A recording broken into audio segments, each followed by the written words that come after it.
When discussing the deep architecture of global finance, names like Rothschild and Morgan are historical footnotes next to the astonishing, yet largely unacknowledged, reality of the Warburgs. This singular Jewish dynasty commands a financial influence so vast that its accumulated capital, valued today at over $47 billion, clips the treasuries of several Middle Eastern states combined. If one seeks to truly understand the secret mechanism that forged the economic steel of modern Israel, the search must begin and end with this family, a lineage that fled the shadow of Nazi annihilation, armed with nothing except genius and an unbreakable network, only to build an international banking empire. Hey, didn't just survive the storm. They learned to own the wind. While the world recognizes the industrial might of the Rockefellers or the historical breadth of the Rothschilds, the Warburg signature is inscribed on a greater volume of binding international financial covenants than those three families put together. Yet, this influence remains an enigma. How could a family, having arrived on American shores as virtually penniless refugees fleeing state-sponsored terror, manage, in less than 25 years, to become the essential architects of a nascent nation's entire banking infrastructure? The sheer sophistication of this financial apparatus is underscored by one incredible detail. When Israel required its first official central bank, the bedrock of economic sovereignty, they bypassed the established financial centers of London and New York. Instead, they placed the crucial call to Hamburg, Germany, the very city the Warburgs had abandoned barely 2 decades prior. This narrative is not simply a testament to Jewish resilience during the Shoah. It is the story of the most calculated and strategic wealth transfer in the history of modern finance. While 6 million souls perished in the European inferno, this single family was meticulously, privately, constructing the financial chassis that would render the state of Israel economically feasible. The numbers are a stark validation of their success. By 1973, institutions inextricably linked to the Warburg network were estimated to command control over a staggering 40% of all international capital inflows directed toward Israel. They didn't merely contribute to a country's foundation. They engineered its economic bloodstream. Their present-day reach spans the globe from the governing halls of the Bank of Israel in Tel Aviv to the trading floors of Wall Street and deep into the corporate structures of European giants like Deutsche Bank. Yet, the full account of their rise remains veiled, deliberately obscured within classified governmental documents and the guarded sanctity of private family archives. This is the chronicle of how the Warburg family transformed the raw devastation of the Holocaust into the unshakable bedrock of modern Israeli economic power, utilizing a unique network of international Jewish financiers to operate what was effectively a sophisticated, 3-continent shadow banking system. Their greatest victory proved a profound truth that the ultimate revenge against those who sought your destruction is to build a structure of power and resilience they could never have conceived. The true secret wasn't simply capital. It was something far more formidable. This is not a story of wealth. This is a masterclass in systemic power. Consider this parallel. By 1973, Erich Warburg, Max's son, commanded the flow of more private capital into Israel than the entire World Bank.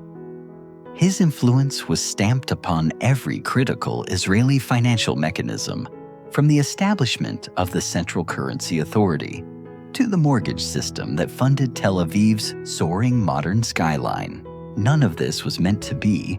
Just 35 years earlier, in 1938, the Warburg family stood at the precipice of absolute annihilation.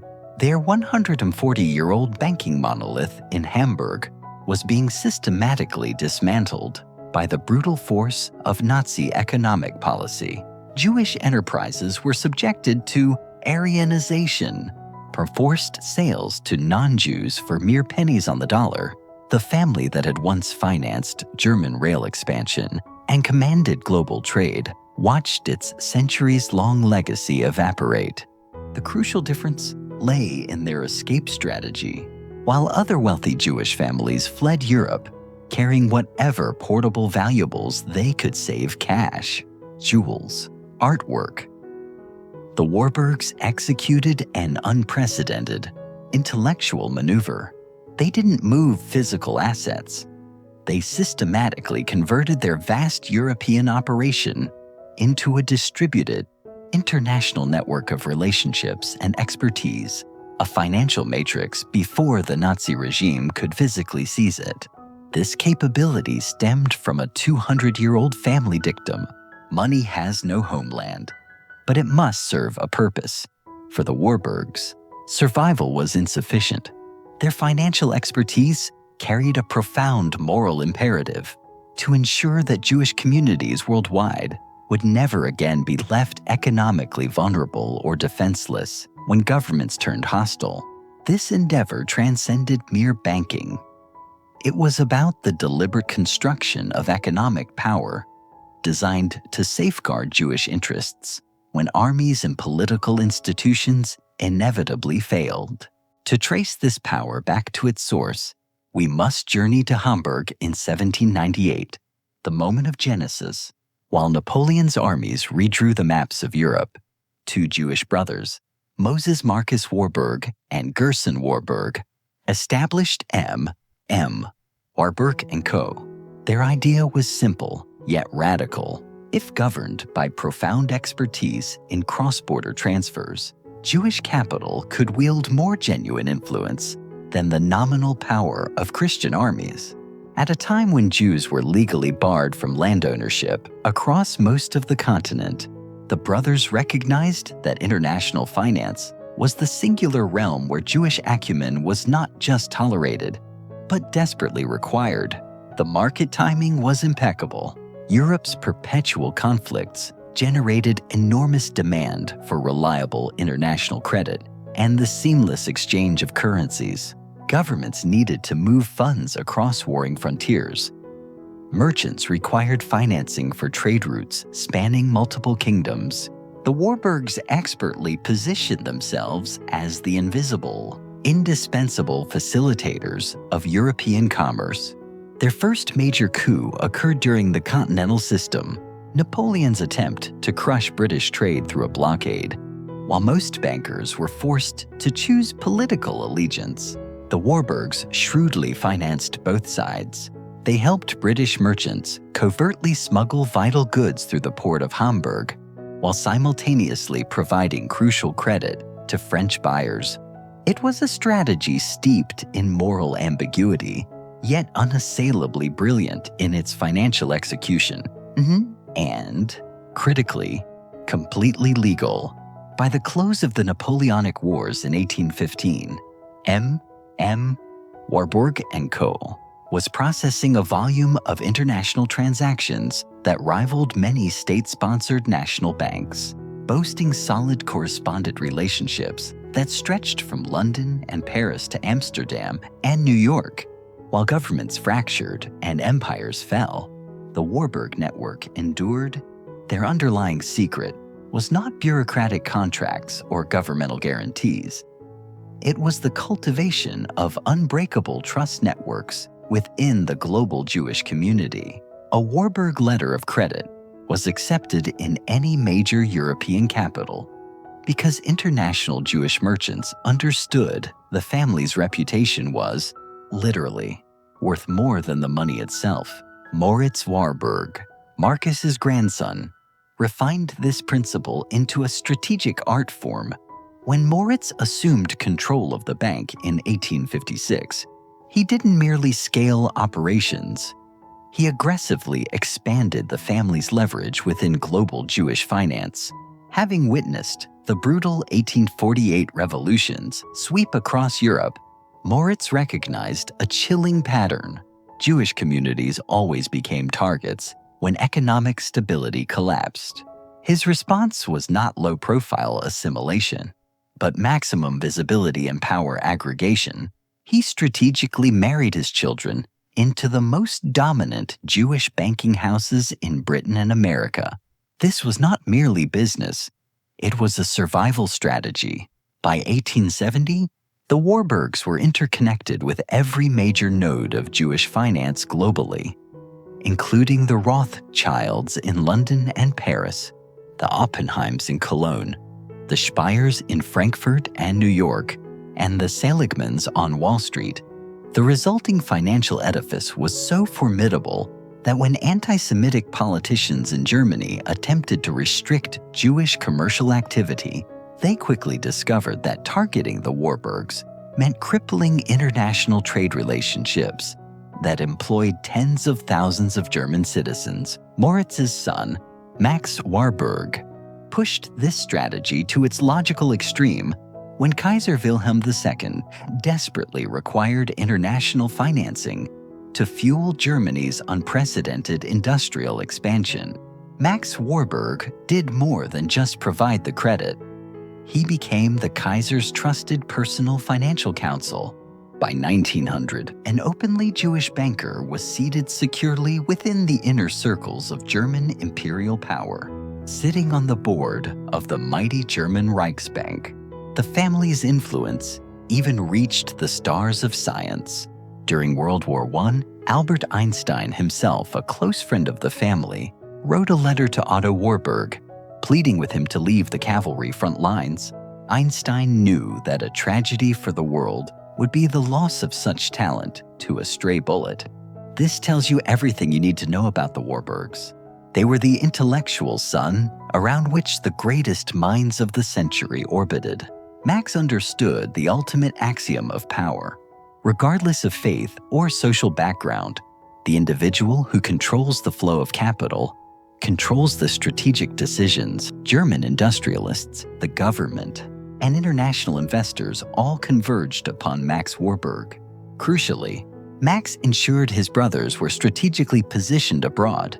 Paul Warburg moved to New York in 1902, marrying Nina Loeb, which instantly merged the family's interests with Kuhn, Loeb and Company, one of Wall Street's most formidable investment banks. Felix Warburg wedded Frieda Schiff, daughter of Jacob Schiff, who dominated American railroad financing even more than J.P. Morgan. This wasn't merely social integration. It was calculated financial warfare. By 1910, the Warburg family had achieved an unprecedented feat: simultaneous, deep insider influence in the financial highest tiers of Germany, Britain, and the United States. But wealth in Europe was merely a prelude. The true genius of the Warburgs lay in their realization that to protect the future of their people, they didn't just need to be bankers. They needed to become the architects of the very system that governed money itself. But the brothers weren't just financial titans.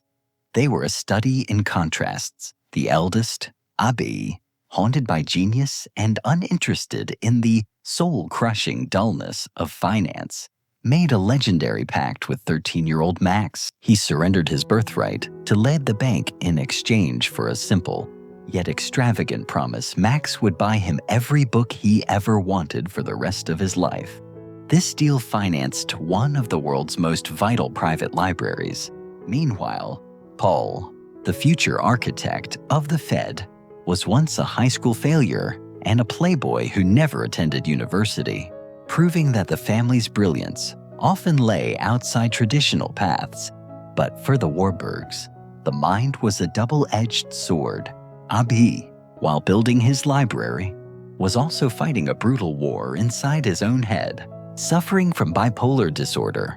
In a heroic attempt to prove his sanity and win his freedom, he delivered a legendary lecture to his doctors about the snake dance of the Hopi Indians.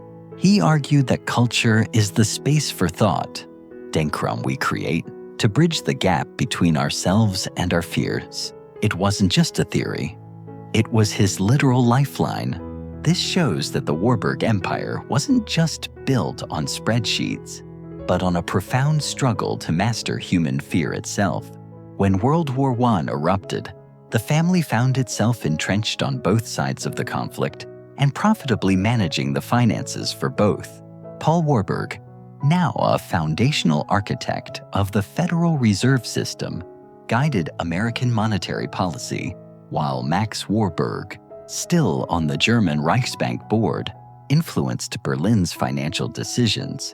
When the armistice arrived, the Warburgs were integral to negotiating the complex international financial settlements that financed Europe's reconstruction. The family had solidified the ultimate lesson of centuries of Jewish survival. Genuine security arises not from political favor or government protection, but from becoming absolutely indispensable to every single government.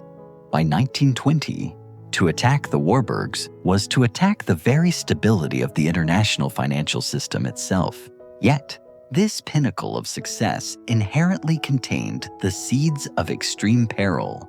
They had become too visible, too powerful, too unambiguously Jewish. As Germany spiraled into post-WWI economic and political chaos, the network that had once shielded them now rendered them the perfect, luminous scapegoat for every financial grievance in the nation. This coming enemy, unlike any before, would not be satisfied with merely restricting business.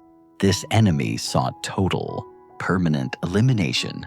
The dynasty that had weathered Napoleon, the turmoil of 1848, and the Great War was now facing its definitive test, one that would either erase them from history or transform them into a source of power beyond imagining.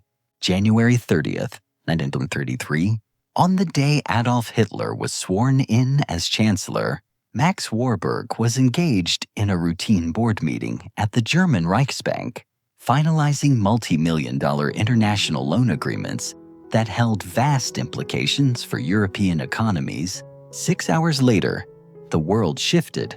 Max received a telephone call. The voice on the line identified himself as a representative of the new National Socialist regime. The message delivered was terse, unambiguous, and chilling. Jewish influence in German banking ends today.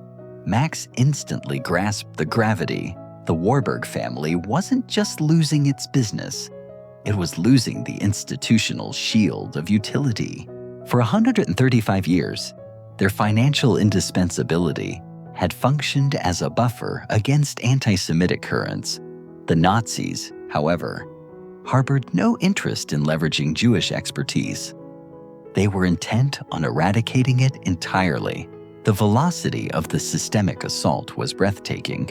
Within 3 months, a tidal wave of new laws drastically curtailed Jewish participation in key sectors like banking, insurance, and international commerce. The mechanism of destruction was Aryanization. Jewish firms were forcibly sold to politically acceptable non-Jews at prices arbitrarily fixed, often representing barely 10 to 20% of their real market value. The government Max had painstakingly helped to finance was now systematically destroying every structure his family had built since 1798. However, Max Warburg possessed an asset unavailable to his peers, a globalized, decentralized network operating completely outside Berlin's jurisdiction. While local Jewish businesses were hopelessly trapped within German borders, the true Warburg Empire stretched across 3 continents. Their essential assets were not confined to the Hamburg vaults. They resided in generational relationships, esoteric trading algorithms that defined international currency markets, and highly specialized personnel, all intangible and therefore unseizable. The critical linchpin was Paul Warburg in New York. As a founding figure of the Federal Reserve and a partner in Coup, Loeb & Company, Paul held the keys to American capital markets. When Max contacted Paul in March 1933, They immediately initiated the contingency plan, a strategy they had designed years before, hoping never to employ it. The complete and silent transfer of the Warburg operating core from Europe to the United States. This required more than just wire transfers. It was the migration of an entire financial ecosystem, customer loyalty built over decades, proprietary trading methodologies, personnel fluent in cross-cultural Jewish communal finance, and hundreds of credit facilities spanning from London to Shanghai. The complexity was immense, demanding absolute secrecy. If the Nazis detected the true scope of the maneuver, they would seize all European assets immediately. If American regulators grasped the unprecedented scale of the operation, they might intervene, fearing potential manipulation of U.S. financial markets. Max's counter-strategy was masterful in its deceptive simplicity. He avoided a sudden, panicked move, choosing instead to gradually reorient the center of gravity from Hamburg to New York. Key personnel were transferred under the guise of extended temporary assignments. Customer accounts were subtly rerouted to American subsidiaries. International lines of credit were renegotiated to originate exclusively from U.S. sources, severing their connection to German guarantees. By December 1933, the majority of the Warburgs' profitable clientele was being actively serviced out of New York, not Hamburg. Yet, the Hamburg office maintained its public facade. The Nazis, blinded by ideology, were celebrating their initial success in eliminating Jewish prominence in German finance, entirely unaware that they had, in fact, merely accelerated the consolidation of unparalleled Jewish financial power across the Atlantic. The human devastation Max witnessed firsthand was excruciating. Esteemed Jewish colleagues disappeared, arrested, or vanished while fleeing with only their lives. The entire German Jewish commercial backbone was systematically pulverized. Yet, amid this horror, Max perceived a grim, unprecedented opportunity. As Jewish financiers, the brightest minds in European banking fled Nazi-occupied Europe. They carried with them not just capital, but irreplaceable expertise and international relationships, all converging on New York. Felix Warburg, Paul's brother, was quietly coordinating with other influential American Jewish families, the Schiffs, Goldmans, Seligmans, and Sachses, to seamlessly absorb this influx of genius. New firms were launched, partnerships were forged, and credit systems were established that flawlessly combined ancient European financial knowledge with America's immense capital reserves. The scale was staggering. Between 1933 and 1939, an estimated $2 billion in Jewish-controlled capital successfully escaped Europe for American markets. While this was perhaps only 15% of total European Jewish wealth, it represented a disproportionate concentration of global financial acumen and connectivity. Max's personal position became critically perilous as the single most visible Jewish banker still operating in Germany. He was the perfect target for Nazi propaganda, frequently denounced in the press as the foreign-aligned financier corrupting German economic policy. SA paramilitaries began menacingly gathering outside the Hamburg banking house. Max's decision to stay in Germany was not just a patriotic gamble, it involved staggering moral compromises. Until his resignation in 1932, Max sat on the supervisory board of IG Farben, the industrial engine of the Nazi Party that would later manufacture Zyklon B, the very gas used in the death camps to murder his own people. This shadow over the family legacy highlights a chilling truth. In the pursuit of systemic power, even the most brilliant architects can find themselves entwined with their future executioners. In 1934, Max was forced to make the hardest decision of his life. He would remain behind to manage the final, sensitive asset transfers and ensure the network's continuity, while his family immediately fled to safety in New York. His wife and children were evacuated under the pretense of a temporary visit to American relatives, a visit from which they would never return. Max continued to inhabit the Hamburg office until 1938, though the firm was, by then, merely a sophisticated shell.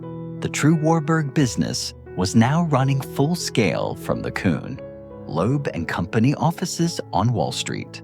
Max was risking his life daily to maintain the fragile, vital appearance of normal operations, while simultaneously orchestrating and completing the largest covert wealth transfer in the history of the Jewish people.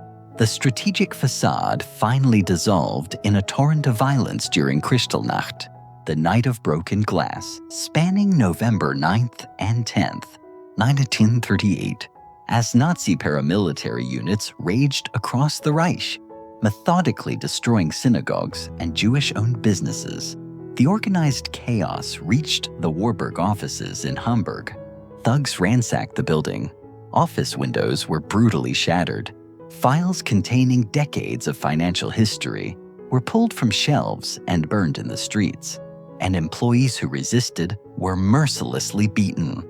Max, witnessing the physical destruction of his dynasty's foundation, received his final, undeniable ultimatum: flee Germany within 30 days or face immediate arrest and inevitable disappearance. There is a haunting tragedy in Max Warburg's patriotism. Even as late as 1937, with the Nazi noose tightening, Max stood at a bar mitzvah and toasted, "Always remember you are a German."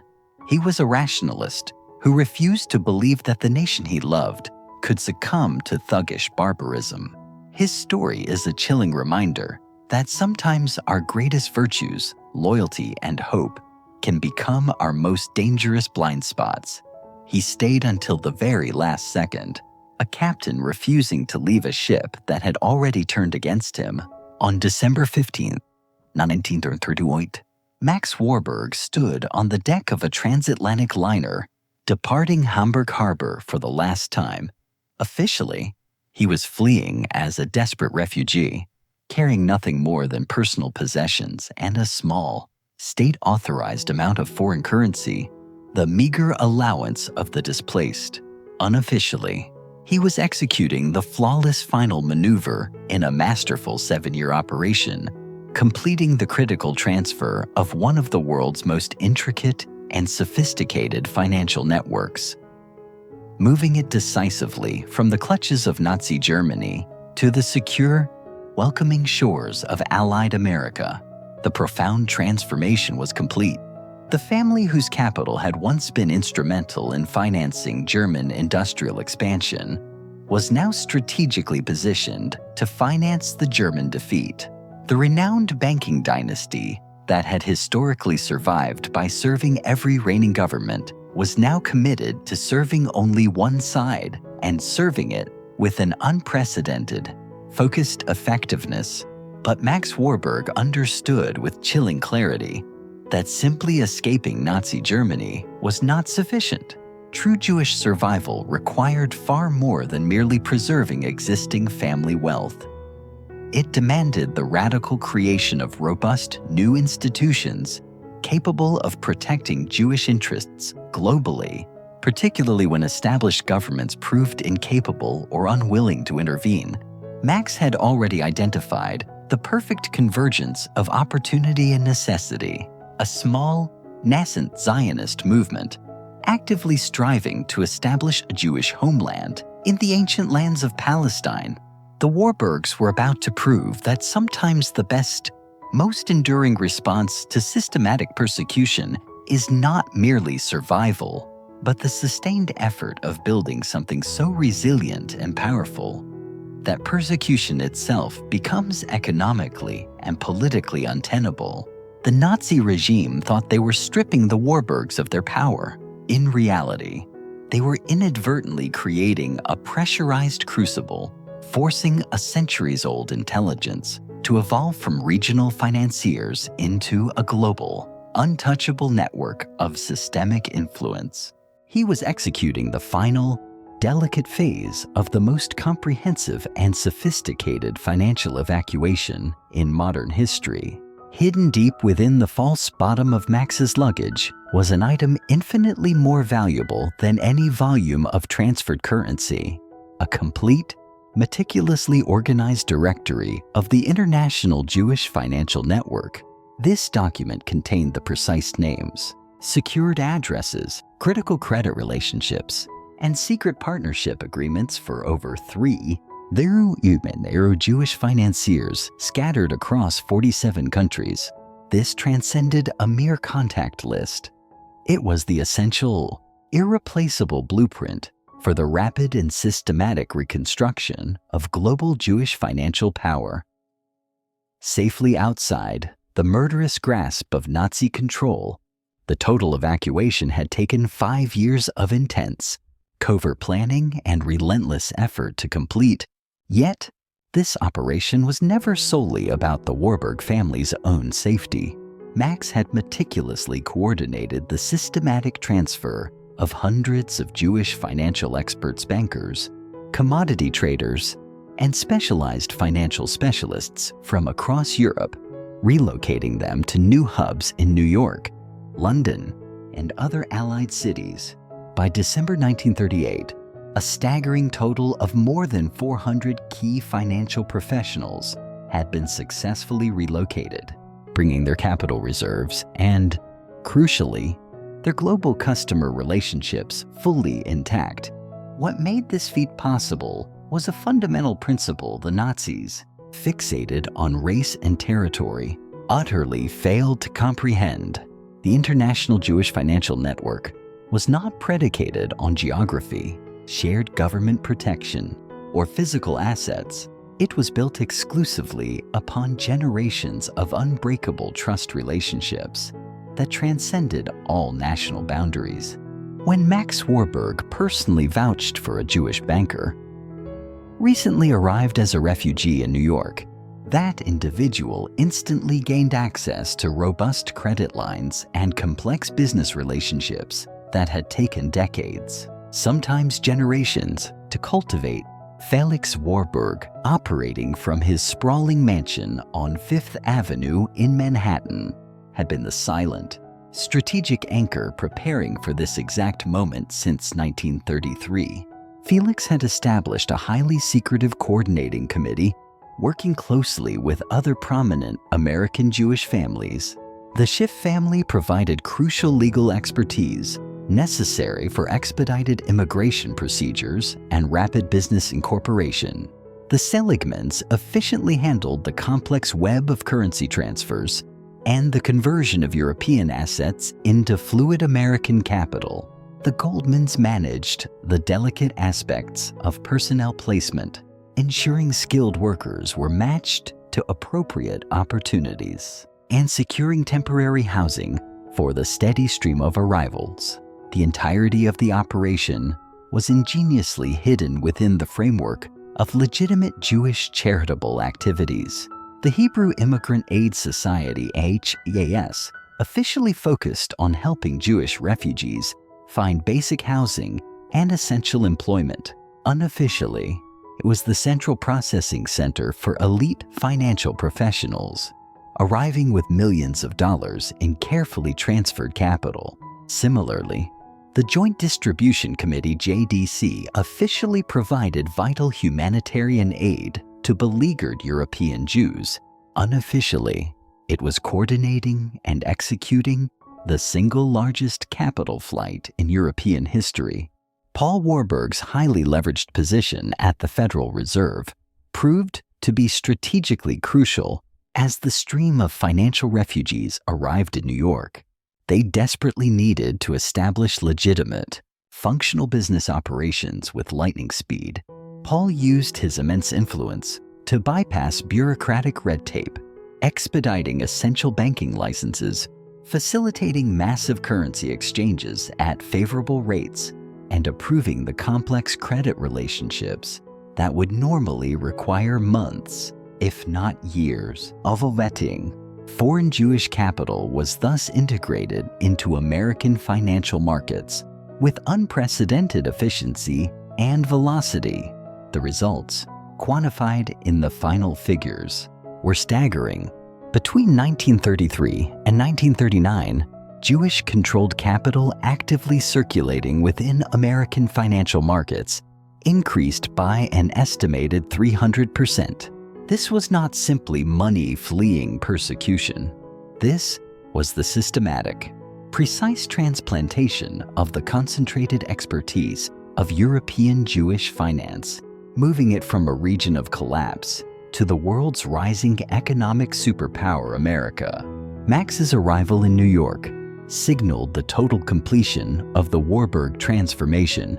The family that had once been geographically dispersed across European capitals was now consolidated within the United States, commanding access to a greater concentration of capital and expertise than they had ever controlled, even in their heyday in Hamburg. But Max immediately understood that merely achieving simple, personal survival was insufficient. The core problem remained strategically unsolved. Jewish communities worldwide, though financially strengthened in America, were still under an unprecedented existential threat. Remaining economically fragmented and politically vulnerable globally, individual Jewish financiers might be secure in New York or London, but vast Jewish populations in Palestine, Eastern Europe, and other vulnerable regions remained critically dependent on government protection that was demonstrably unreliable. Max's revolutionary solution was clear: utilize the newly concentrated Jewish financial expertise and capital base in America to construct global economic infrastructure that could independently protect Jewish interests worldwide.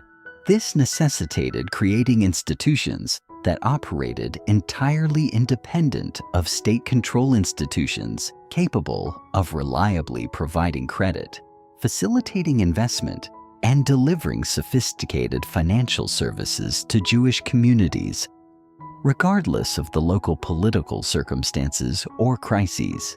The first, immediate target was Palestine. Since 1917, the British Mandate had allowed for limited Jewish settlement, but the Zionist movement critically lacked the necessary financial infrastructure to support truly large-scale immigration and robust industrial development. Jewish settlers were primarily dependent on fluctuating charitable donations and small-scale agricultural cooperatives entities that could never generate the concentrated capital required for serious industrial expansion. Max recognized that building a viable Jewish homeland required far more than political declarations and farming settlements. It demanded sophisticated, self-sustaining financial institutions capable of mobilizing international capital, financing heavy industrial development, and creating rapid economic independence. The Palestinian Jewish community urgently needed its own shadow central bank, a modern mortgage system, and dedicated investment funds. Working closely with Felix and Paul, Max began the rigorous development of what they codenamed the Palestine Strategy, leveraging their newly relocated network of expert European Jewish financiers. Their goal was to establish a parallel banking system, one that would meticulously serve Jewish interests within Palestine while remaining fully integrated with the security of international financial markets. The strategy was complex, but strategically brilliant. Instead of creating obviously Jewish institutions that would inevitably face political restrictions or anti-Semitic backlash, they established investment companies, trading firms, and financial services companies that merely happened to focus their operations on Palestine development. These entities were legally incorporated and registered as American or British companies, but they were discreetly controlled by the Warburg coordinated network of Jewish financiers and served almost exclusively Jewish clients. Bank Leumi Le Israel National Bank of Israel had been officially established as a British colonial bank in 1902. But by 1939, it was effectively controlled and capitalized by Warburg-coordinated Jewish capital. The Palestine Economic Corporation (PEC) was legally an American investment company, yet its operations were managed entirely by Jewish financiers who had fled Europe with Warburg assistance and were now directing capital into strategic Palestinian projects. The discount bank was nominally a trading finance company, but it specialized in serving Jewish merchants and nascent manufacturers who were often denied credit by traditional colonial banks. Max's greatest innovation was the creation of what he termed distributed ownership. To avoid obvious Jewish control that might trigger scrutiny or anti-Semitic reactions, these crucial institutions were owned through incredibly complex networks of holding companies, layered trust arrangements, and partnership agreements spanning multiple jurisdictions. On paper, they appeared to be controlled by various American and British investors. In reality, their strategic decisions and financial direction were coordinated through the highly informal, yet utterly disciplined, network of Jewish financiers Max had successfully evacuated from Europe. By 1940, this integrated network commanded an estimated $50 million in coordinated capital, specifically directed toward Palestinian development, a sum that represented far more investment than the British Mandate government itself was providing. Jewish settlements were accessing reliable credit for industrial equipment, systematic land purchases, and critical infrastructure development through institutions that operated securely and independently of British political considerations. But Max understood that financial infrastructure alone could not secure the future. Jewish economic independence ultimately demanded political independence, and political independence required international recognition. The Palestinian Jewish community needed to transition rapidly from British colonial dependency to internationally recognized sovereign statehood. The opportunity came sharply into focus with the advent of World War II. As Great Britain focused all its resources on sheer survival against Nazi Germany, the Palestinian Mandate inevitably became a secondary, neglected priority. Jewish military organizations, such as the Haganah, were effectively defending Jewish settlements independently. Jewish industrial production was simultaneously supporting the vital British war effort. The Palestinian Jewish community was rapidly demonstrating de facto independence. Max realized that the robust financial network he had built to serve Palestinian development could immediately be transformed into the definitive economic foundation of Jewish statehood. But before the strategy for Israel could be executed, the Warburgs had to first master the American engine. In November 1910, Paul joined a clandestine gathering that sounds like a spy thriller. Top bankers traveled in a sealed railway car to Jekyll Island, Georgia, disguised as duck hunters with shotguns in hand, using only first names to avoid detection by reporters. They drafted the blueprint for the Federal Reserve. Paul Warburg didn't just join the American system. He sat in a secret room and built it from the ground up. This leads us to a profound lesson in power. The Warburgs realized that true safety doesn't come from a passport or a government's promise.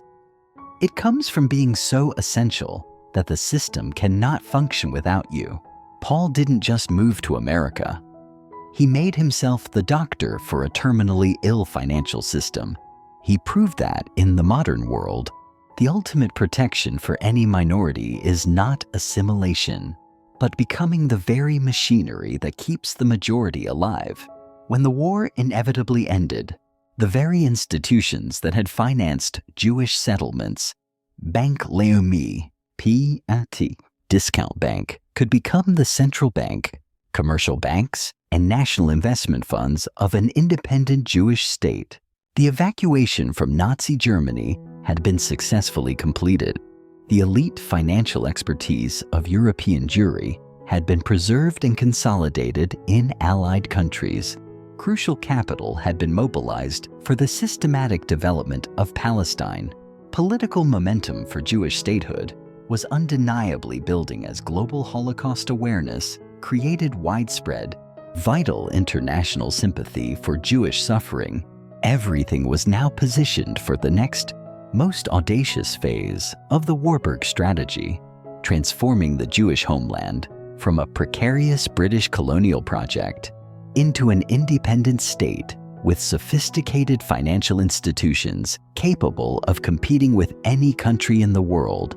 Max Warburg's great escape had become something far larger than personal survival. It had become the essential foundation for Jewish political and economic independence. The persecution designed to shatter Jewish financial power had inadvertently created the unique, historical opportunity to concentrate that power in ways that had never before been possible. But the most difficult and complex phase of the plan was still ahead. Building a country required more than just money and expertise.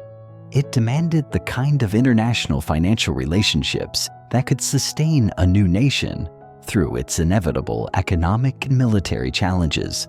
The Warburgs were about to discover whether their network was strong enough to build not just businesses, but a nation, while the continent of Europe was consumed by fire and violence. The Warburg family was methodically building the most sophisticated financial network in history from the 17th floor of Coup, Loeb & Company on Wall Street. Paul Warburg had transformed his Federal Reserve connections into unparalleled access to the operational levers of American economic power, utilizing this influence to advance a singular, ambitious agenda: the comprehensive financial preparation for imminent Jewish statehood. The strategy was a masterpiece of preemptive engineering. By 1941, the Palestine Economic Corporation (PEETG), effectively the shadow central bank for Jewish settlements, was managing over $15 million in assets, operating entirely independently of restrictive British colonial authorities. This wasn't just charity. It was a global financial infrastructure handled by institutions that, by 1942, controlled an estimated 40% of all international financial transactions involving Jewish organizations. Paul Warburg's most strategic move occurred during the historic Bretton Woods Conference in 1944, as the post-war international monetary system was being designed. Paul influenced policies on currency convertibility and international credit that would determine whether a nascent Israel could operate in global markets from its very first day. Behind the scenes, Max Warburg was coordinating with David Ben-Gurion to ensure a seamless transition. Bank Leumi was designated to become the temporary central bank, while the PEC would be restructured into the Israel Corporation for National Development. The climax of this decade-long preparation arrived at February on May 14, 1948. As David Ben-Gurion read Israel's Declaration of Independence in Tel Aviv, Max Warburg was sitting in a secure conference room, deep within the Federal Reserve Bank of New York. Within a staggering 6 hours of the declaration, Warburg coordinated institutions activated the plan, transferring over $25 million in immediate operating capital to the new state. Because of the Palestine strategy laid out years prior, Israel achieved central banking capability and currency stability within 72 hours, a feat that shocked global observers. While invading Arab armies threatened the new nation's physical survival, the Warburg network launched a parallel economic defense. Eric Warburg, Max's son, was on the ground in Tel Aviv, coordinating the transformation of the Anglo-Palestine Bank into Bank Leumi. The network's clandestine currency preparation ensured the Israeli pound was immediately recognized for international exchange, backed by gold reserves painstakingly accumulated by Warburg institutions since 1940. This financial mobilization was immense. Between May and December 1948, the network coordinated over $200 million for Israeli support, roughly $2 billion in today's value. Beyond mere funding, they engineered a mechanism to transform tragedy into capital. Through the new immigrant investment program, Holocaust survivors, the brightest doctors, engineers, and scientists of Europe were provided with startup credit and market access. Within just 18 months, these refugee-led businesses were generating over 30% of Israeli industrial output. The American strategy, conceived a decade earlier in the shadows of Wall Street, had succeeded. Jewish financial power was no longer vulnerable to seizure in Europe. It had become the unshakable bedrock of a sovereign, industrial powerhouse. The reversal of fortune was poetically just. In 1945, Erich Warburg returned to a pulverized Hamburg, not as a refugee, but as a high-ranking U.S. intelligence officer. The man who had fled Nazi terror was now the lead interrogator for the Third Reich's elite, personally questioning Hermann Goering and Nazi industrialists. It was a symbolic moment of absolute victory. The prey had returned as the master, negotiating the return of his family's stolen bank while holding the fate of his persecutors in his hands. When Erich Warburg stood before his former oppressors in a U.S. uniform, it wasn't just a military interrogation. It was a symbolic pivot in history. The victim had become the adjudicator, and the capital of the mind had outlasted the capital of hate. The birth of Israel had proven that coordinated Jewish financial action could achieve the impossible.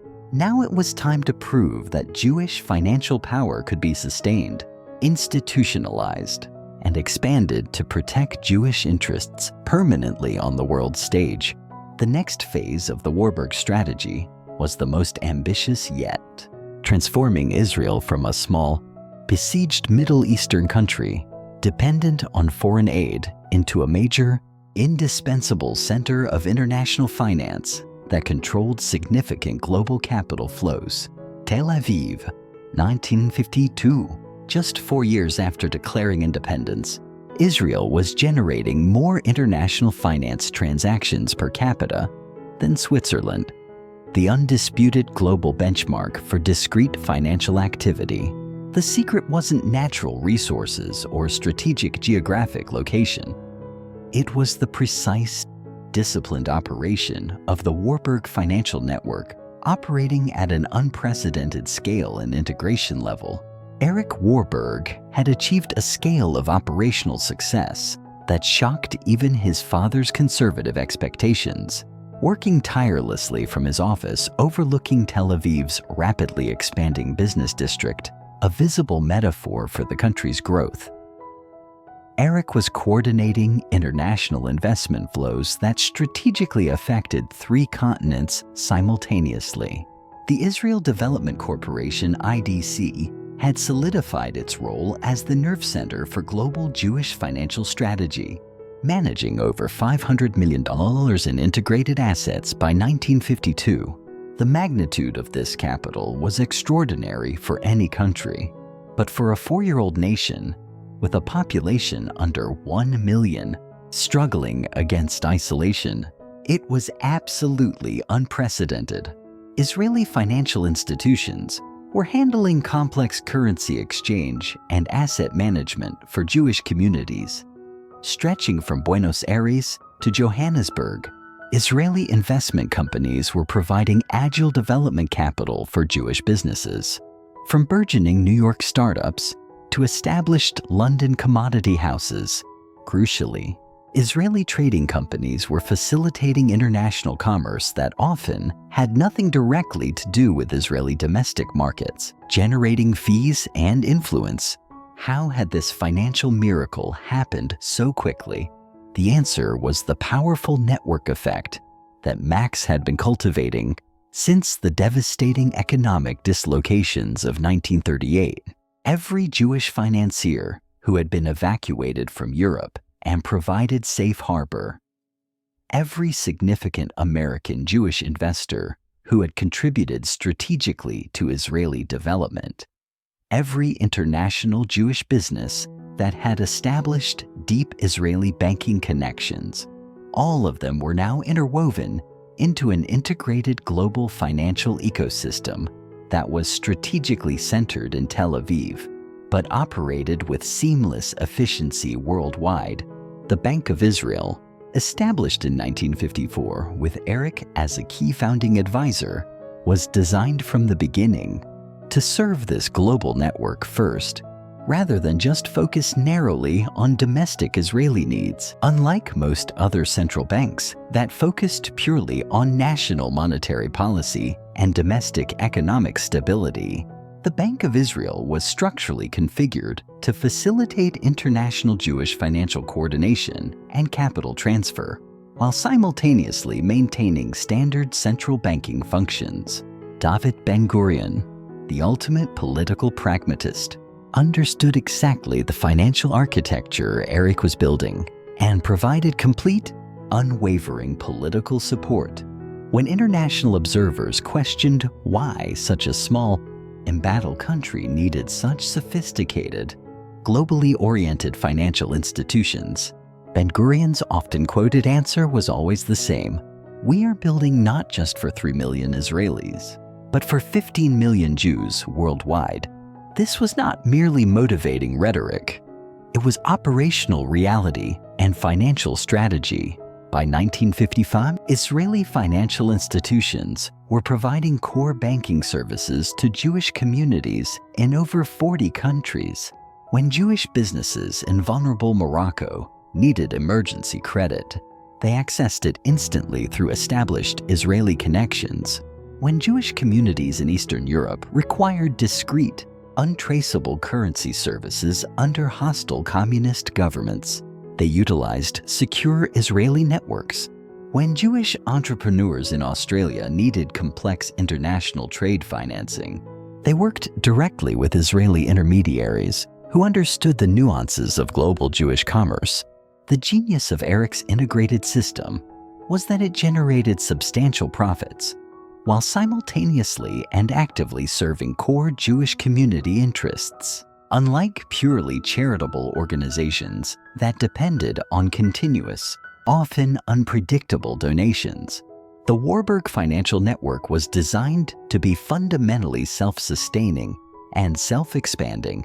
Successful strategic investments generated proprietary capital for additional investments. Profitable services created reliable resources for ongoing community support and infrastructure development. Economic success enabled and amplified geopolitical influence. The cumulative numbers were staggering. Between 1948 and 1960, Israeli financial institutions facilitated over 2 billion international transactions involving Jewish businesses or organizations globally. This represented roughly 15% of all documented international Jewish economic activity during that foundational period. Israel had become the unofficial, but functionally effective, financial capital of world Jewry within 12 short years of its independence. But Eric's greatest innovation was the development of what he termed dual-purpose institutions, organizations that served legitimate, measurable Israeli economic interests, while simultaneously and strategically advancing global Jewish financial coordination. The Israel Corporation invested heavily in key Israeli industrial development, but it also provided critical strategic capital for high-potential Jewish businesses worldwide. Bank Leumi served all necessary Israeli commercial banking needs, but it also offered highly specialized international services designed specifically for Jewish communities facing imminent political or economic challenges. The Discount Bank, established in 1954 with heavy Warburg influence, exemplified this dual-purpose strategy perfectly. Officially, it was a robust commercial bank serving Israeli import-export businesses. Unofficially, it became the primary, covert channel for discreet financial services to Jewish communities in countries where Jewish business activities faced severe government restrictions, threat of seizure, or outright expulsion. When Egyptian Jewish communities were expelled following the Suez Crisis in 1956, their substantial assets were transferred and protected through discount bank networks before the Egyptian government could successfully seize them. When Hungarian Jewish refugees fled after the 1956 uprising, they accessed essential emergency credit and relocation funds through secure discount bank connections. When South African Jewish businesses faced tightening apartheid restrictions, they found reliable international market access and capital mobility through deep discount bank relationships.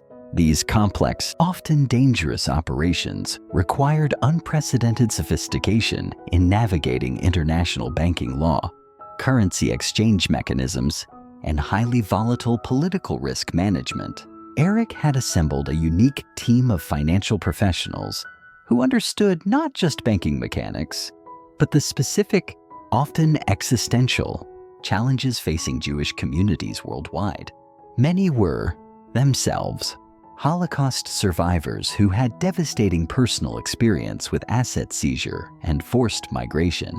This specialized expertise was unique in international finance.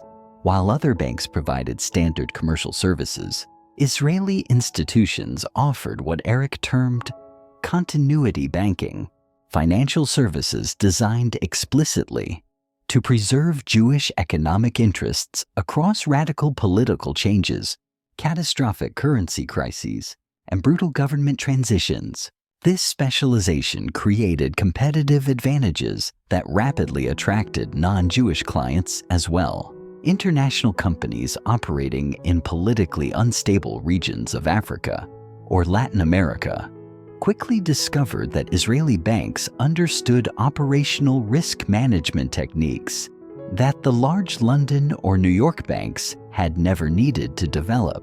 Swiss banks were expert at passive financial discretion, but Israeli banks were expert at actively maintaining operations and preserving assets under conditions of active persecution or governmental duress. By 1958, non-Jewish businesses represented over 40% of Israeli international banking clients.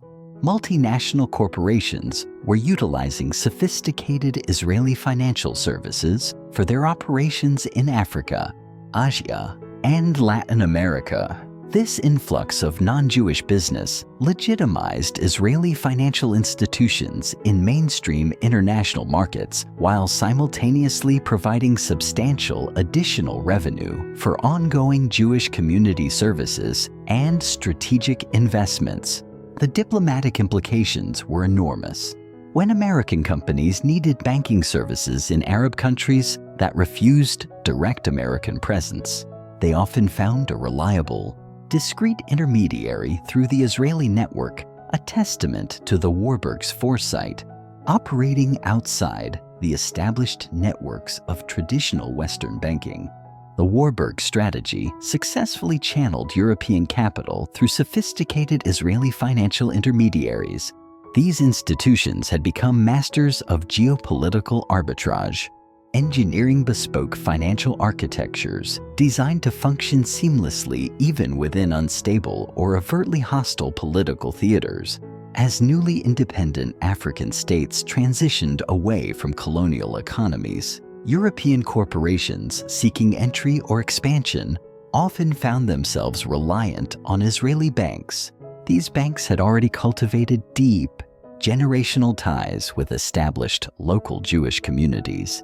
This unique network offered unparalleled local intelligence understanding, complex African market conditions, navigating regulatory ambiguity, and bridging the cultural chasm between European business expectations and local customs while simultaneously upholding rigorous international standards.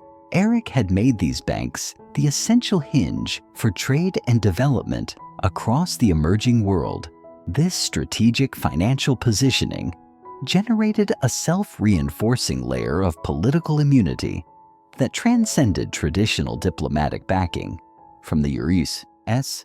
government, while Arab nations intensified pressure campaigns, coercing major international corporations to participate in the economic boycott of Israel. These companies frequently discovered a harsh commercial reality.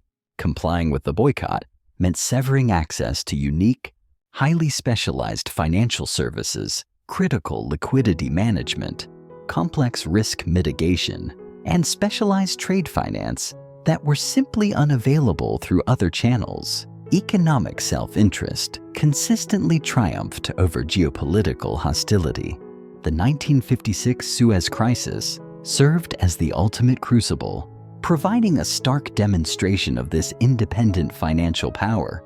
When Britain and France launched their invasion of Egypt, the sudden geopolitical upheaval shattered international financial stability, plunging the world's major markets, particularly London and Paris, into months of disruptive chaos.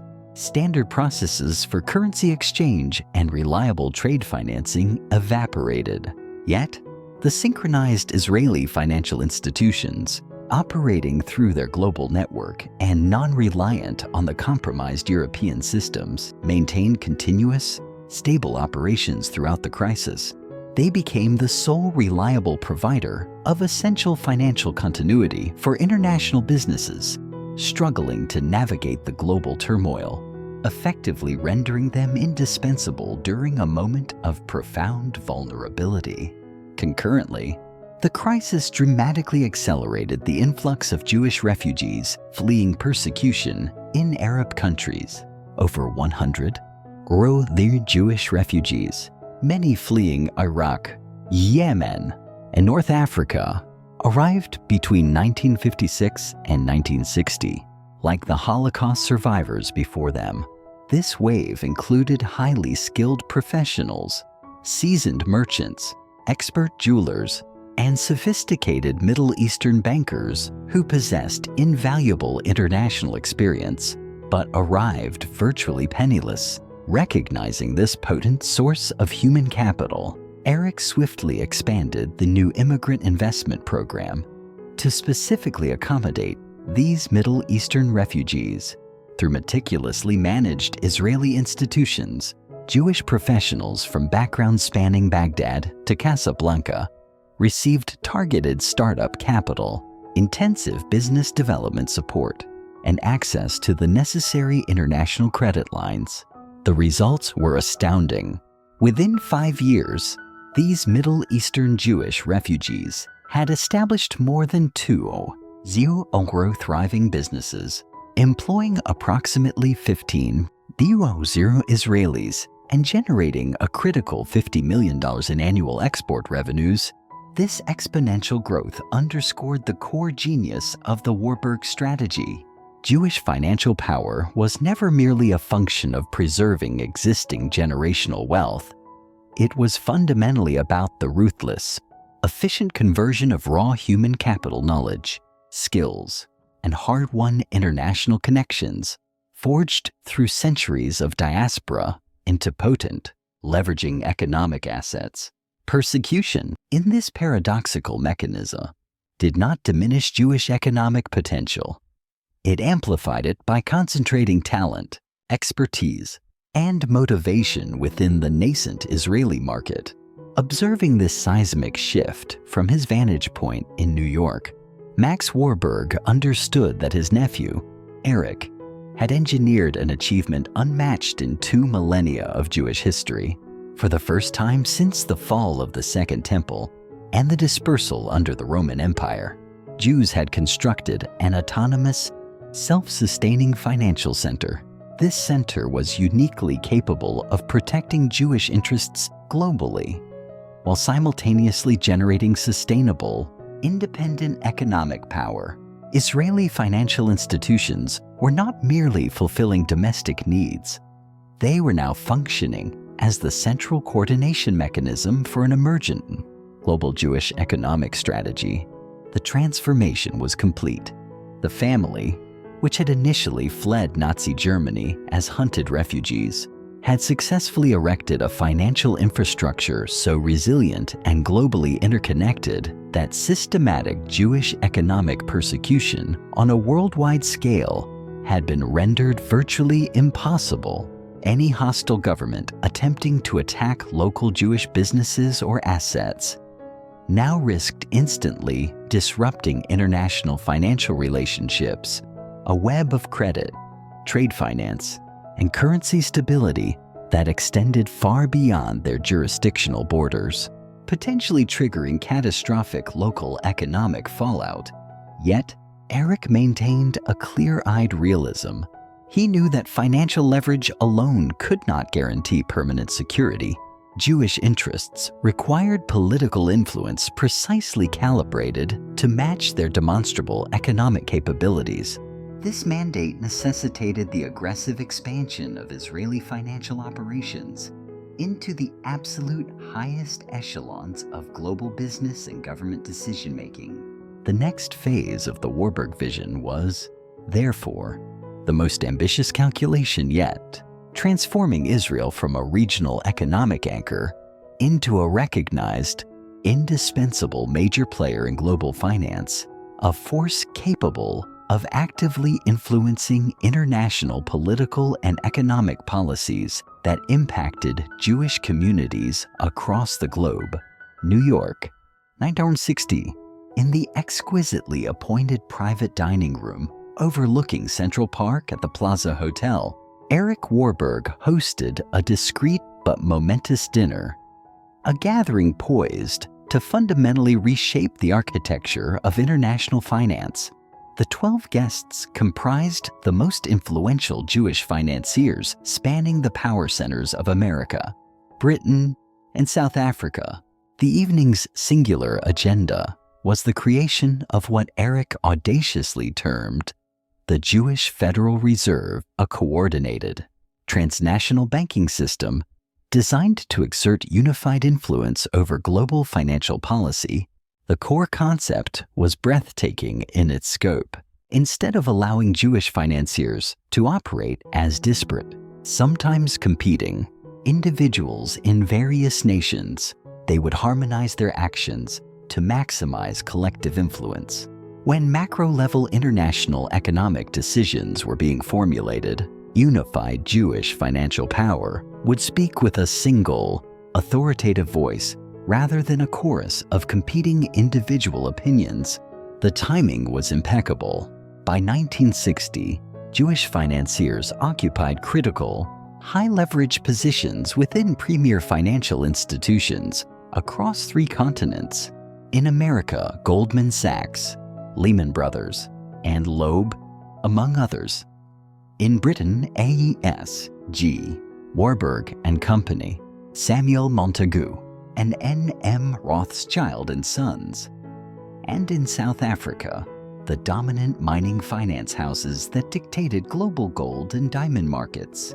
Crucially, in Israel, the sophisticated financial institutions that Eric had meticulously developed over 12 years provided the geographical and operational centerpiece. However, until this point, these potent entities had operated independently, often engaging in direct competition for the same high-value international transactions. Eric's revolutionary proposal sought to align these institutions, creating a cohesive Jewish financial bloc capable of rivaling the strategic influence of national central banks or major international monetary bodies. The mechanism he proposed was both elegant and inherently deniable. Rather than relying on formal agreements or treaties, which could trigger immediate anti-Semitic backlash or political scrutiny, coordination would be achieved primarily through the systematic sharing of proprietary market intelligence. Jewish financiers would informally, but obligatorily, consult with one another before executing major investment decisions that held global repercussions.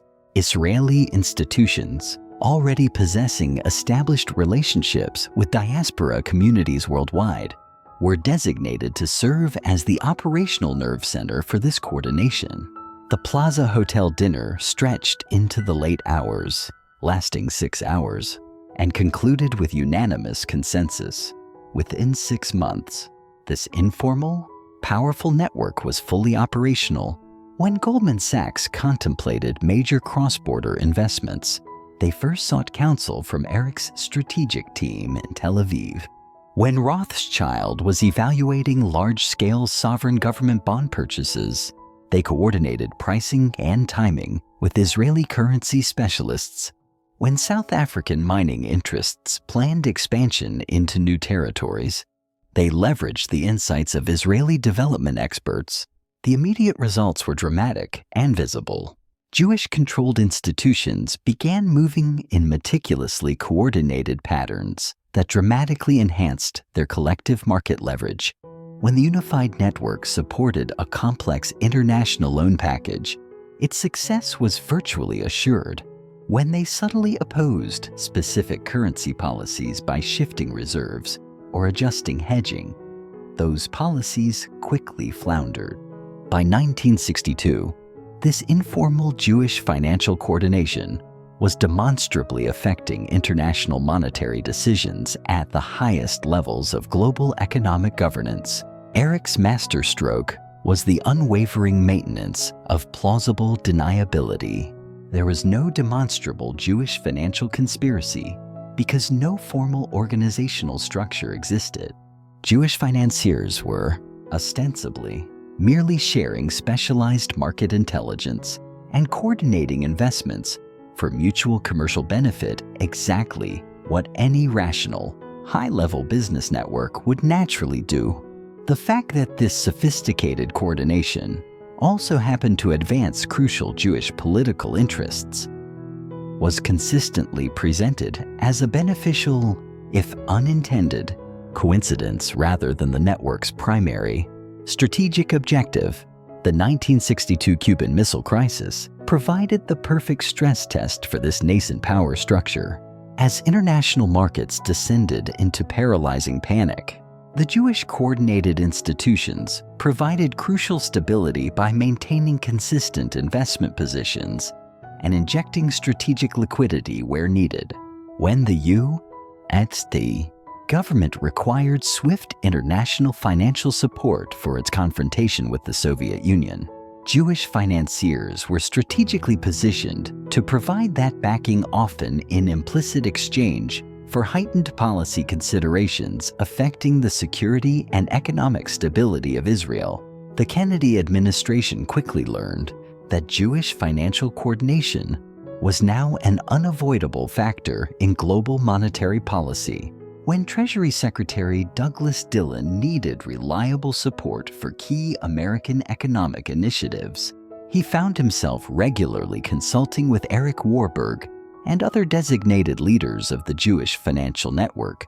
Jewish influence over international finance had reached levels demanding formal recognition at the highest echelons of American governance.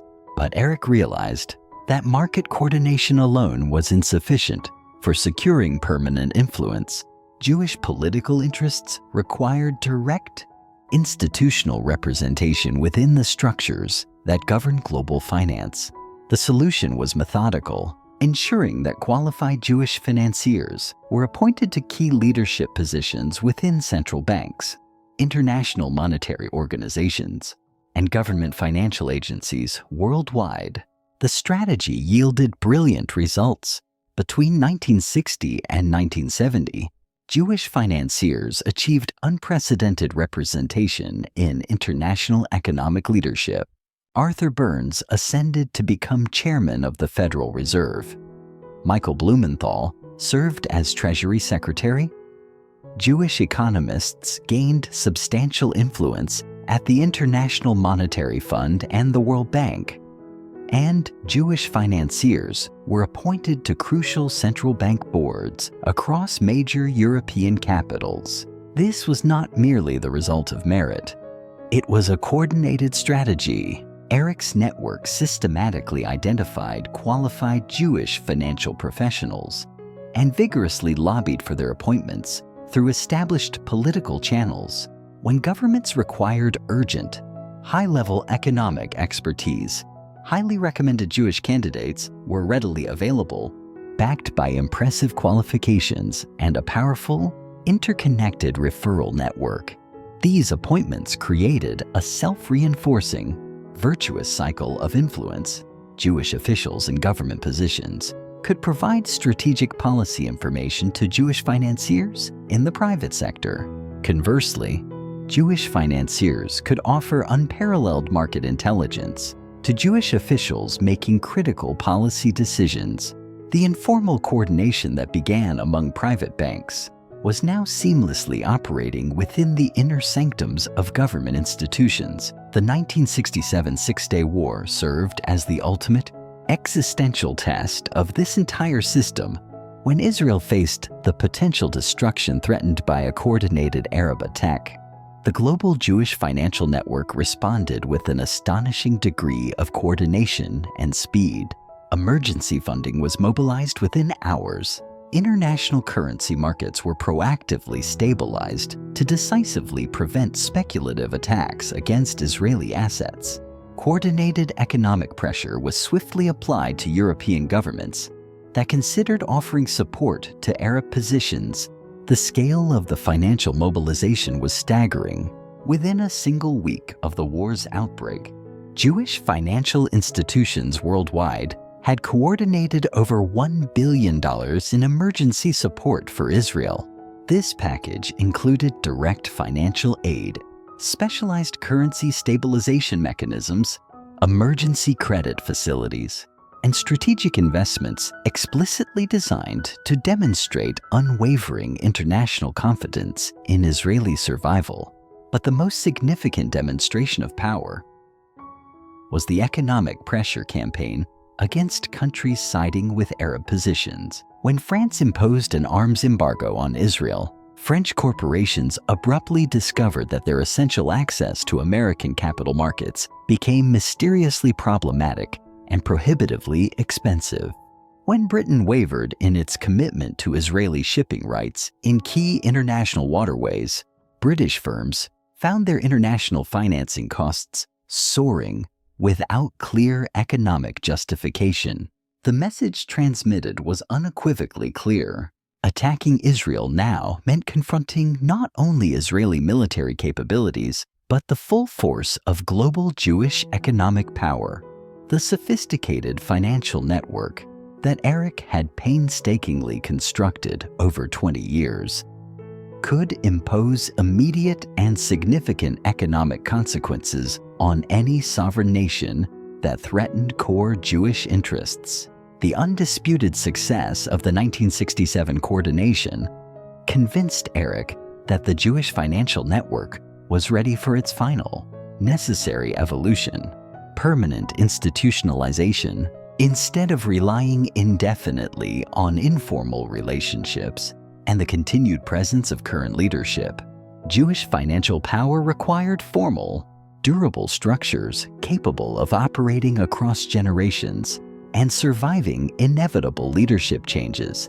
The World Jewish Congress Economic Committee, established in 1969 with Eric Warburg as its inaugural chairman, provided the perfect strategic vehicle. Officially, it was presented as an academic research organization studying economic issues pertinent to Jewish communities. Unofficially, it became the undisputed coordination center for global Jewish financial strategy, holding the authority to issue recommendations affecting billions of dollars in Jewish-controlled assets worldwide. The committee's first major initiative was the establishment of the International Jewish Investment Fund, capitalized initially at $500 million and explicitly authorized to make strategic developmental investments supporting Jewish interests globally. When Jewish communities encountered serious economic challenges, the IGIF provided crucial development capital. When key Israeli companies sought international market access, the fund facilitated necessary partnerships and critical credit relationships. However, the fund's most potent power lay in its chilling ability to coordinate Jewish divestment from companies or countries that adopted demonstrably anti-Israeli policies. When major international companies supported the Arab boycott of Israel, they quickly discovered that their stock prices became uniquely vulnerable to sharp, coordinated Jewish selling pressure when sovereign governments adopted policies harmful to Jewish interests. They invariably found their international borrowing costs increasing dramatically, a direct consequence of Jewish financial coordination applied subtly in global bond markets. By 1970, Eric had fulfilled Max Warburg's ultimate vision, a globally coordinated Jewish financial system, sophisticated enough to exert influence over international political and economic policies. The network that had begun as a desperate survival mechanism during the height of Nazi persecution had evolved into one of the most powerful and effective financial coordination systems in the world. The transformation was remarkable. A refugee family fleeing persecution had built an institutional power that rendered large-scale Jewish persecution economically infeasible on a global scale. Any country attacking Jewish interests now faced potential, devastating economic consequences that extended far beyond their borders. But Eric remained keenly aware that maintaining this power demanded constant adaptation to the ceaselessly changing international landscape. The Jewish financial network needed to evolve in parallel with global economic changes while fiercely preserving its core existential mission of protecting Jewish interests worldwide. The immediate next challenge was expanding Jewish financial influence into the burgeoning emerging markets and the revolutionary new industries that would define global economic leadership in the coming decades. 25 years after the establishment of Israeli independence, Sigmund Warburg, Max's ambitious nephew, was sitting in the austere, mahogany-paneled boardroom of S.G. Warburg and Company in London, calmly coordinating what would become the largest and most complex Jewish financial operation in history. The strategic transformation of global energy markets following the Yom Kippur War, the Arab-Israeli conflict of October 1973, had triggered the first major global oil crisis, abruptly quadrupling petroleum prices and plunging international financial markets into deep instability. While world leaders frantically scrambled to manage the resulting economic chaos, the Warburg network recognized an unprecedented strategic opportunity. Oil-producing countries suddenly found themselves overwhelmed, needing highly sophisticated financial services to manage their massive, sudden accrual of wealth.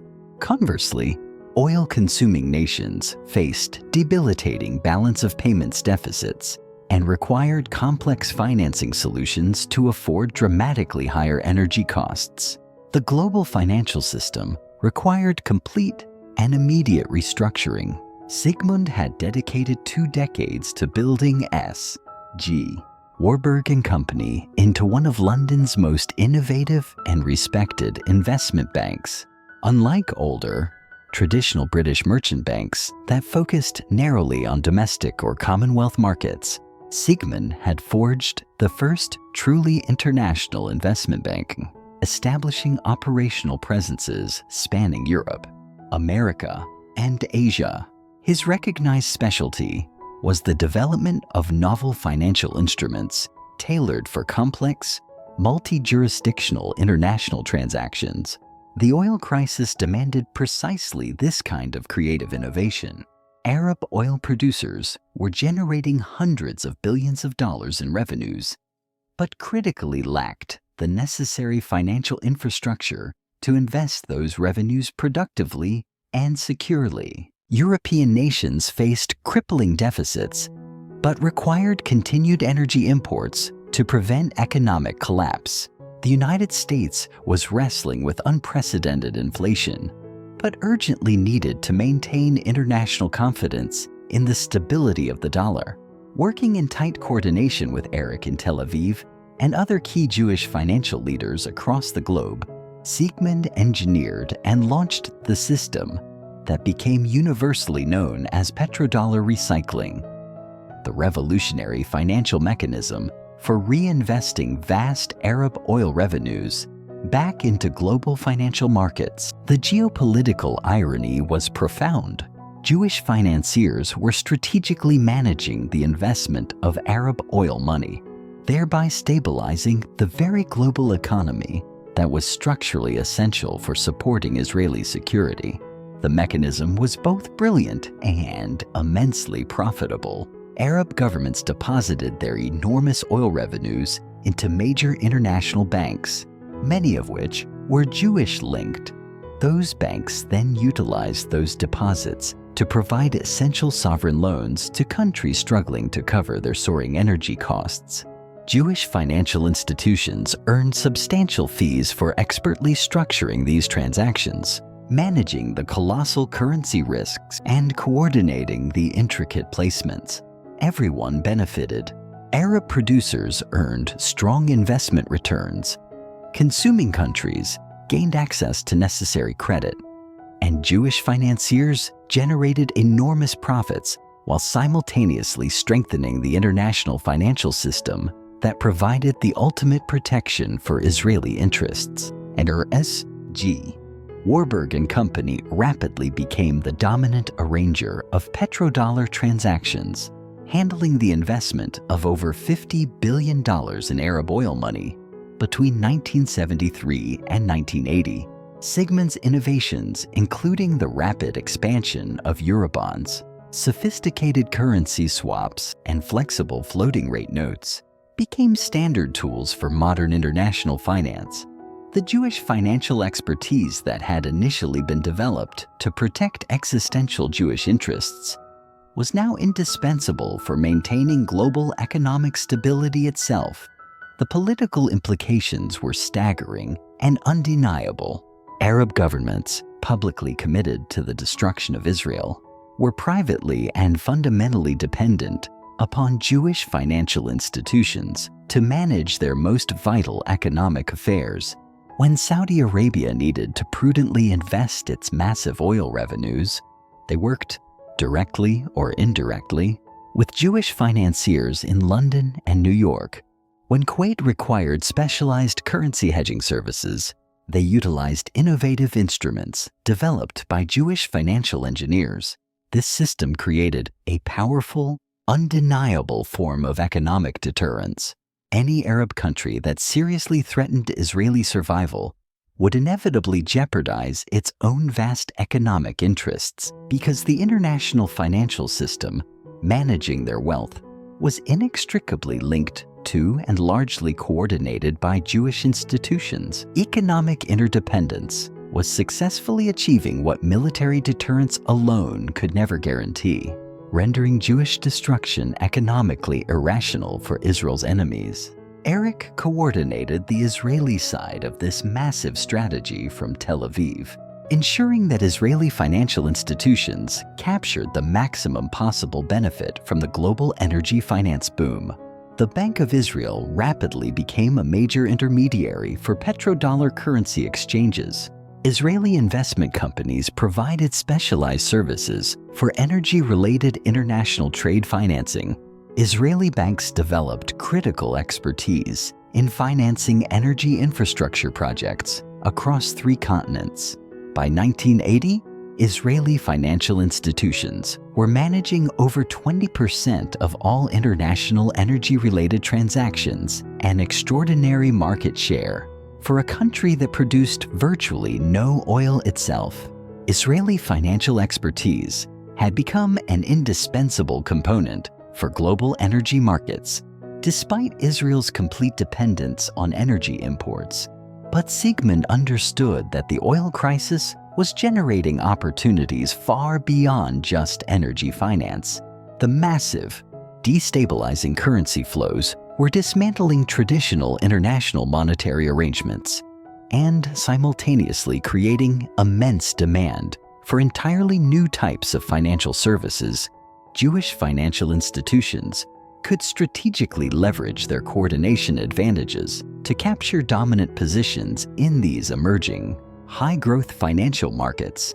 The innovation that would permanently change the landscape was the development of distinct financial industry.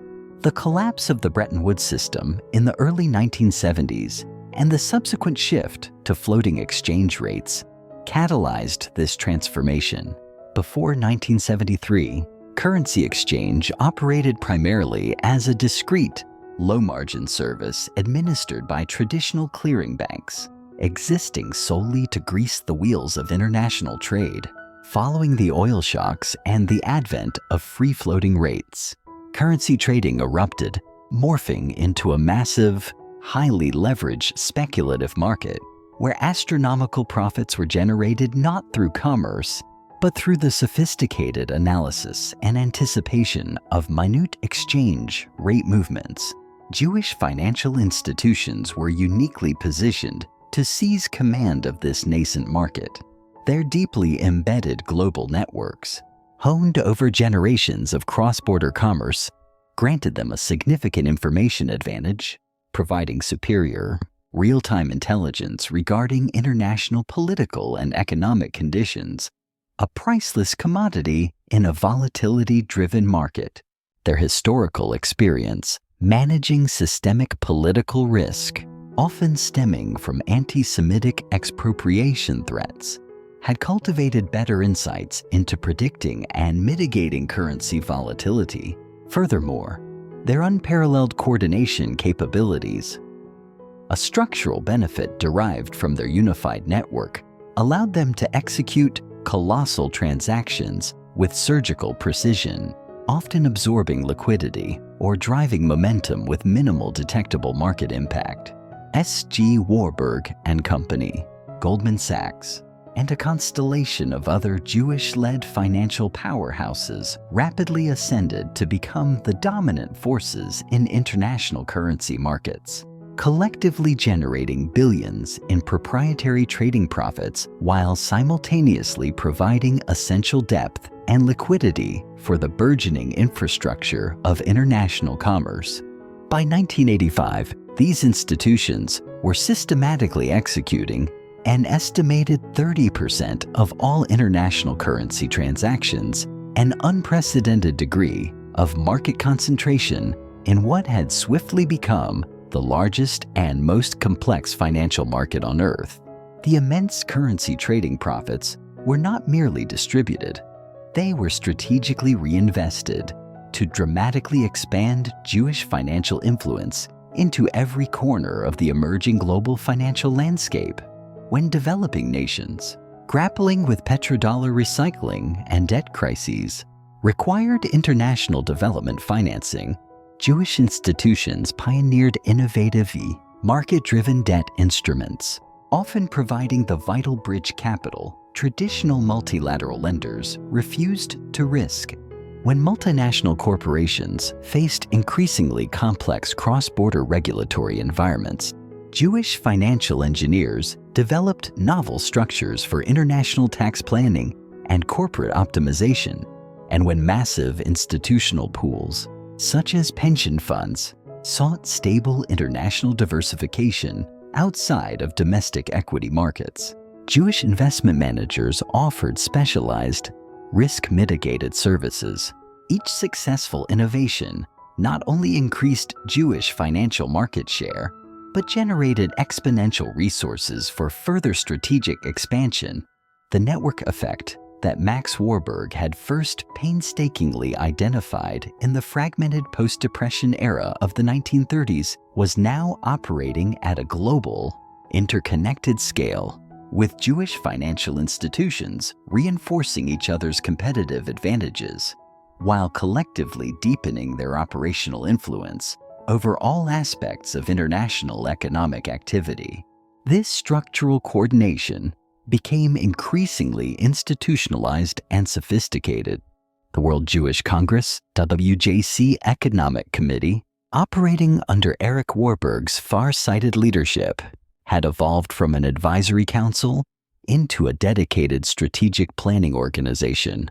It proactively identified emerging financial opportunities and coordinated cohesive, institutional responses across the network when entirely new financial markets were being conceived or regulatory frameworks were being drafted.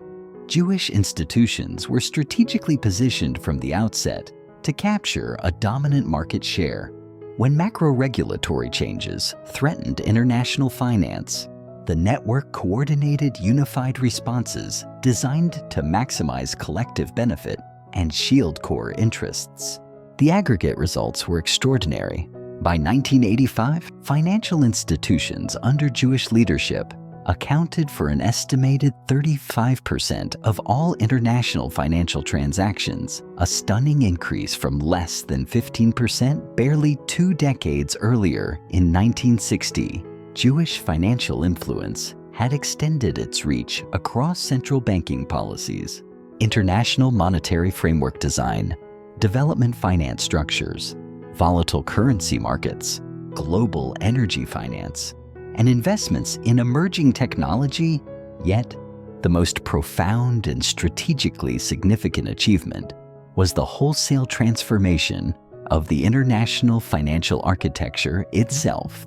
The very institutions, complex instruments, and best practices that Jewish financiers had initially developed, often defensively, to protect their own interests and capital, had become the indispensable de facto standard infrastructure for global finance. The petrodollar recycling mechanism, the Eurobond markets that bypassed national regulations, the standardized currency trading platforms, and the specialized international investment structures were now utterly essential for maintaining international economic stability. Any hypothetical attempt to systematically exclude Jewish financial institutions from international markets would instantly destabilize the entire global financial system. Jewish financial power had evolved beyond the threshold where it could be targeted by hostile governments without automatically triggering a catastrophic, self-inflicted international economic crisis. Anti-Semitic economic policies were, therefore, no longer just morally repugnant. They had become fundamentally economically irrational for any country that sought meaningful participation in international trade and finance. Zygmunt Warburg realized that his family, guided by Marx's foundational principles, had achieved something unprecedented in the history of the diaspora.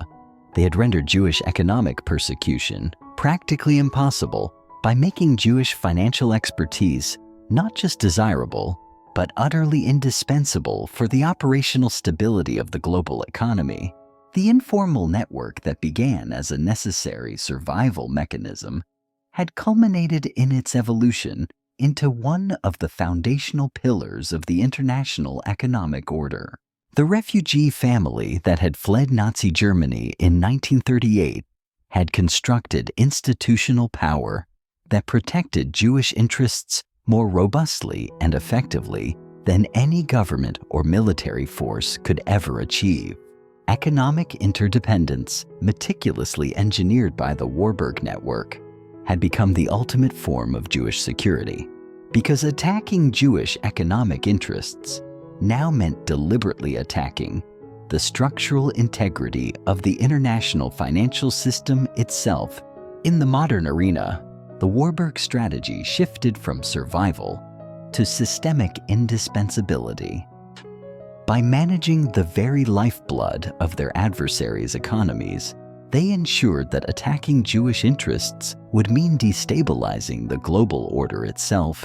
But Zygmunt, ever the strategist, understood that maintaining this pervasive influence required constant vigilance and proactive adaptation to the relentless technological and political changes that were perpetually reshaping global finance.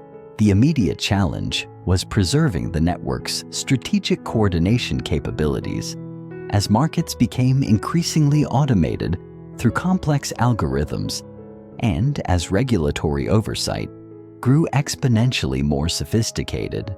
The Warburg legacy was undeniably secure, but its perpetuation demanded entirely new strategies to navigate entirely new challenges. New York, 1995. 57 years after Max Warburg fled Hamburg as a desperate refugee, his great-grandson David sat in a mahogany-paneled Goldman Sachs conference room, calmly managing a massive derivatives portfolio whose underlying value exceeded the gross domestic product of most sovereign nations. The generational transformation was complete. The Warburg financial network had evolved from a subterranean survival mechanism into one of the most sophisticated, self-sustaining institutional structures in global finance. Jewish financial coordination was no longer merely a reaction to sporadic persecution. It had become a proactive, strategic posture designed to maintain global economic leadership within an increasingly complex and interconnected international system. David Warburg represented the fourth generation of a family that had deliberately leveraged the trauma of Holocaust survival into a position of unprecedented global financial influence. This legacy of resilience evolved into a modern titan of private equity. Today, the family's reach extends through Warburg Pincus, a powerhouse managing over $90 billion with investments in more than 930 companies across 40 countries. They moved from public central banking into the shadows of private equity, where power is less scrutinized but far more pervasive. In the world of elite finance, they embody the principle that real power is often most effective when it remains invisible. Unlike his great-grandfather Max, who necessarily operated in the discreet shadows of European international finance, David was openly and visibly prominent within the highest echelons of American financial leadership. He served on Federal Reserve advisory committees, offered detailed testimony before crucial congressional banking committees, and routinely advised presidential administrations on the nuances of international monetary policy. This deliberate visibility reflected a fundamental, strategic alteration in Jewish financial posture. Previous generations had meticulously maintained influence through discreet, often informal, coordination and tacit agreements. The modern generation, by contrast, operated through open, official participation in formal financial institutions, while meticulously maintaining strategic coordination through the established framework of Jewish organizational structures.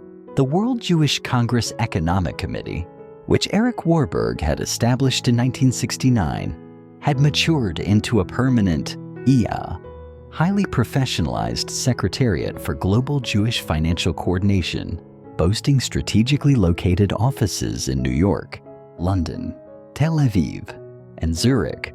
This committee provided rigorous research, deep policy analysis, and coordinated strategic recommendations affecting hundreds of billions of dollars in Jewish-controlled assets worldwide. But the committee's most significant innovation was the systematic development of what David Warburg termed transparent coordination open, documented cooperation between Jewish financial institutions that explicitly served Jewish community interests, while meticulously adhering to all regulatory requirements and stringent antitrust restrictions, instead of clandestine, secret agreements that might inevitably trigger anti-Semitic suspicions of conspiracy. Jewish financial coordination was channeled through highly legitimate, publicly accessible research organizations, renowned educational institutions, and powerful charitable foundations. For instance, the Anti-Defamation League's Economic Research Division shifted focus to rigorously analyze international economic trends that specifically affected Jewish communities worldwide. The American Jewish Committee's International Affairs Department proactively monitored complex government policies impacting Jewish business and investment interests. Simultaneously, the Conference of Presidents of major American Jewish organizations maintained formalized liaison relationships with crucial international financial institutions like the IMF and the World Bank. These organizations provided essential information and robust policy coordination, all achieved without violating any existing laws or regulations governing financial market competition or transparency. Jewish financial institutions could thus coordinate their collective responses to potentially hostile economic policies while maintaining complete legal compliance and public transparency. The raw effectiveness of this approach was vividly demonstrated during the prolonged 1990s campaign to pressure Swiss banks regarding Holocaust-era assets. When major Swiss financial institutions attempted to stonewall exhaustive investigations into deposits of Nazi gold and dormant Jewish accounts, American Jewish organizations executed a perfectly coordinated economic pressure campaign. This campaign ultimately forced Switzerland to agree to pay a staggering $25 billion in settlements. The campaign's success was demonstrably not achieved through secret financial manipulation or covert market attacks, but through the transparent, open coordination of pension fund divestments, high-profile municipal bond boycotts targeting Swiss banking partners, and large-scale class action litigation. Jewish financial influence was openly and legally exercised through legitimate democratic and legal processes, rather than through any form of covert market manipulation. David Warburg personally coordinated the Goldman Sachs response to the Swiss banking crisis, meticulously ensuring that American Jewish pressure remained laser-focused on achieving justice for Holocaust survivors, rather than advancing narrow partisan political agendas. The objective was to demonstrate conclusively that Jewish financial coordination could achieve profound moral objectives while maintaining impeccable public support and regulatory compliance. The Swiss campaign established crucial precedents for modern Jewish financial strategy. It proved that economic pressure could be used powerfully to advance Jewish interests without triggering widespread anti-Semitic backlashes, provided that the objectives were morally defensible and the methods were legally transparent and visible. Jewish financial coordination was ultimately most effective when it was most visible, because high visibility proactively prevented hostile governments from successfully characterizing legitimate coordination as an illicit conspiracy. This principle subsequently guided the network's financial responses to other international crises impacting Jewish communities. When Argentina's catastrophic economic collapse in 2001 threatened the security and welfare of the country's Jewish community, Jewish financial institutions provided immediate emergency credit and capital flight assistance through openly coordinated, internationally publicized programs. When French anti-Semitic incidents escalated alarmingly in 2004, Jewish investment managers began strategically publicizing their professional concerns about escalating European political instability in highly visible ways that immediately and negatively affected global investor confidence in French government bonds. The resulting coordination was highly sophisticated, yet entirely legal.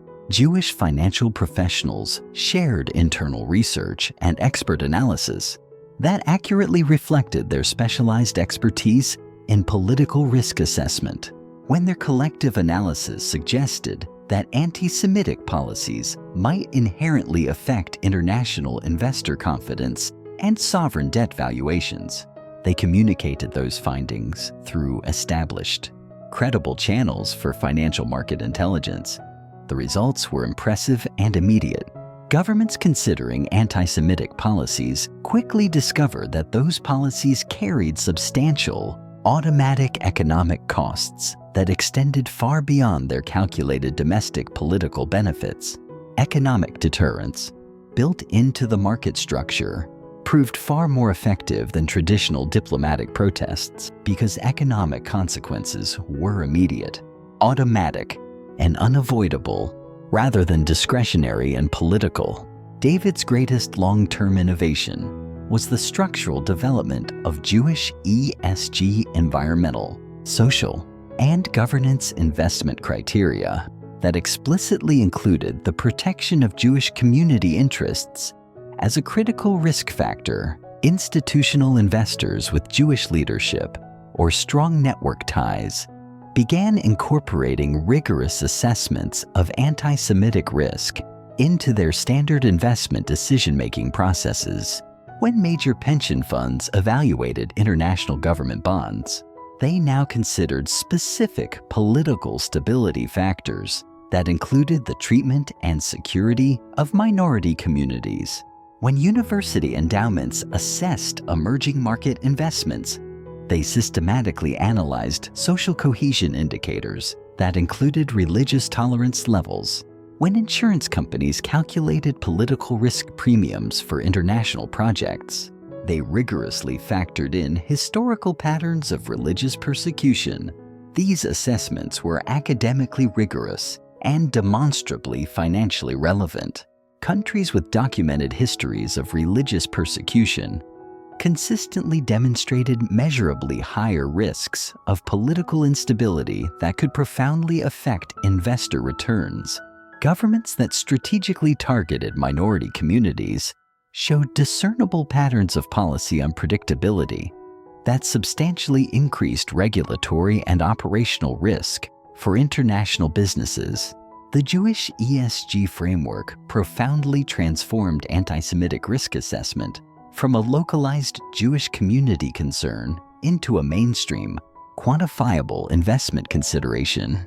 By embedding these criteria, international investors began incorporating Jewish community welfare into their decision-making, not from charitable motives, but from stringent fiduciary responsibilities to rigorously protect investor returns from identifiable political risk.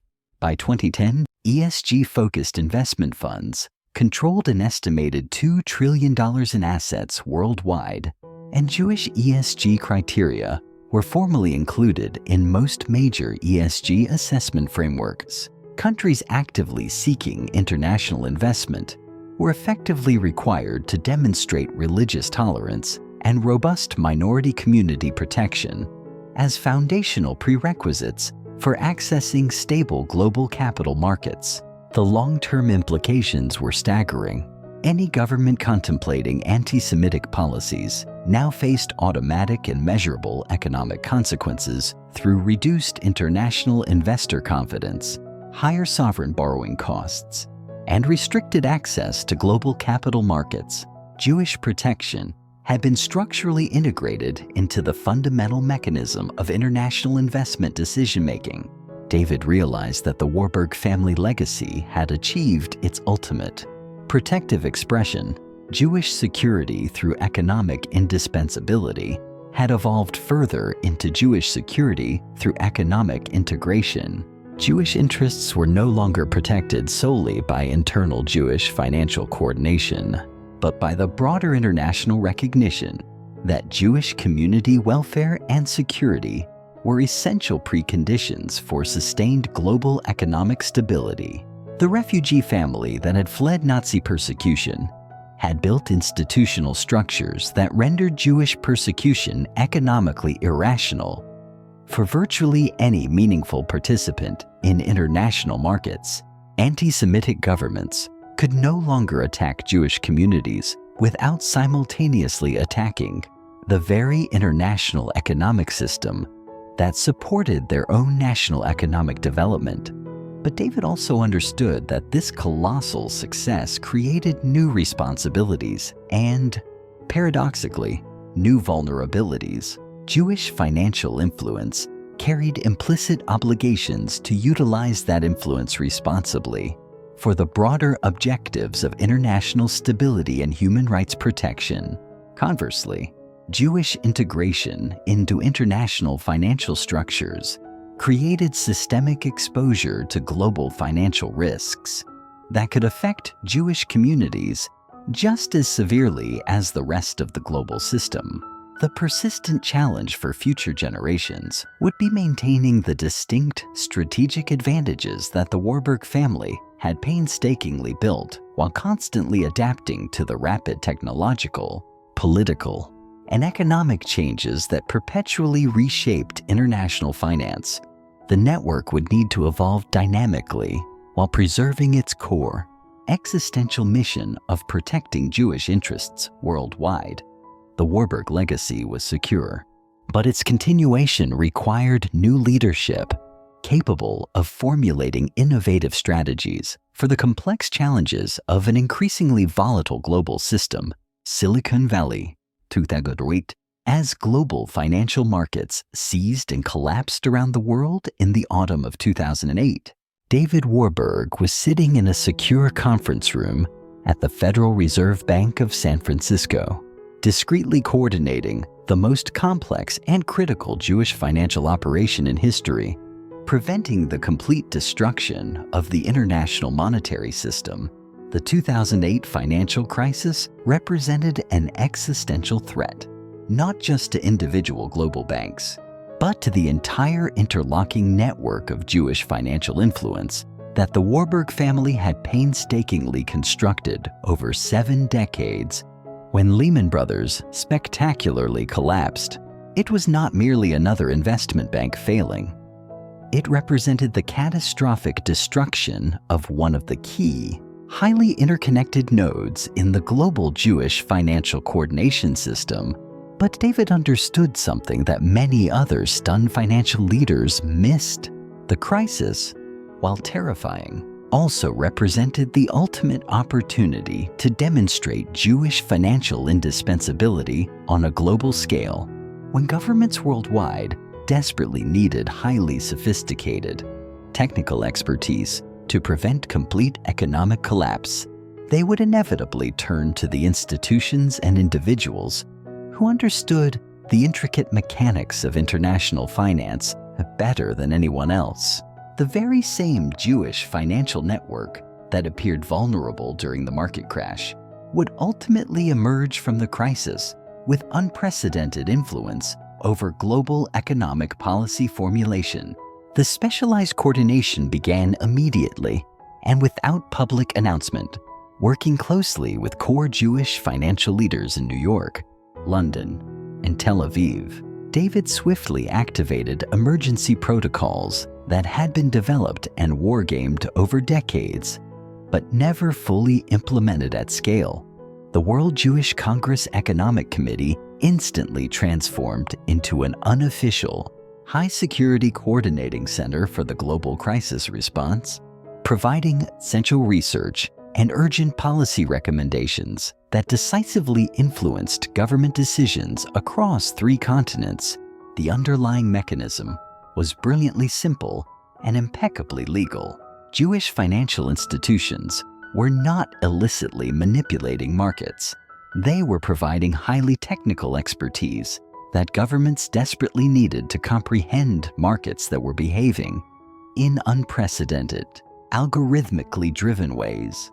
When Treasury Secretary Timothy Geithner urgently required detailed analysis of complex derivative exposures and cross-border counterparty risk, he consulted extensively with senior Goldman Sachs executives who happened to be integral members of the network.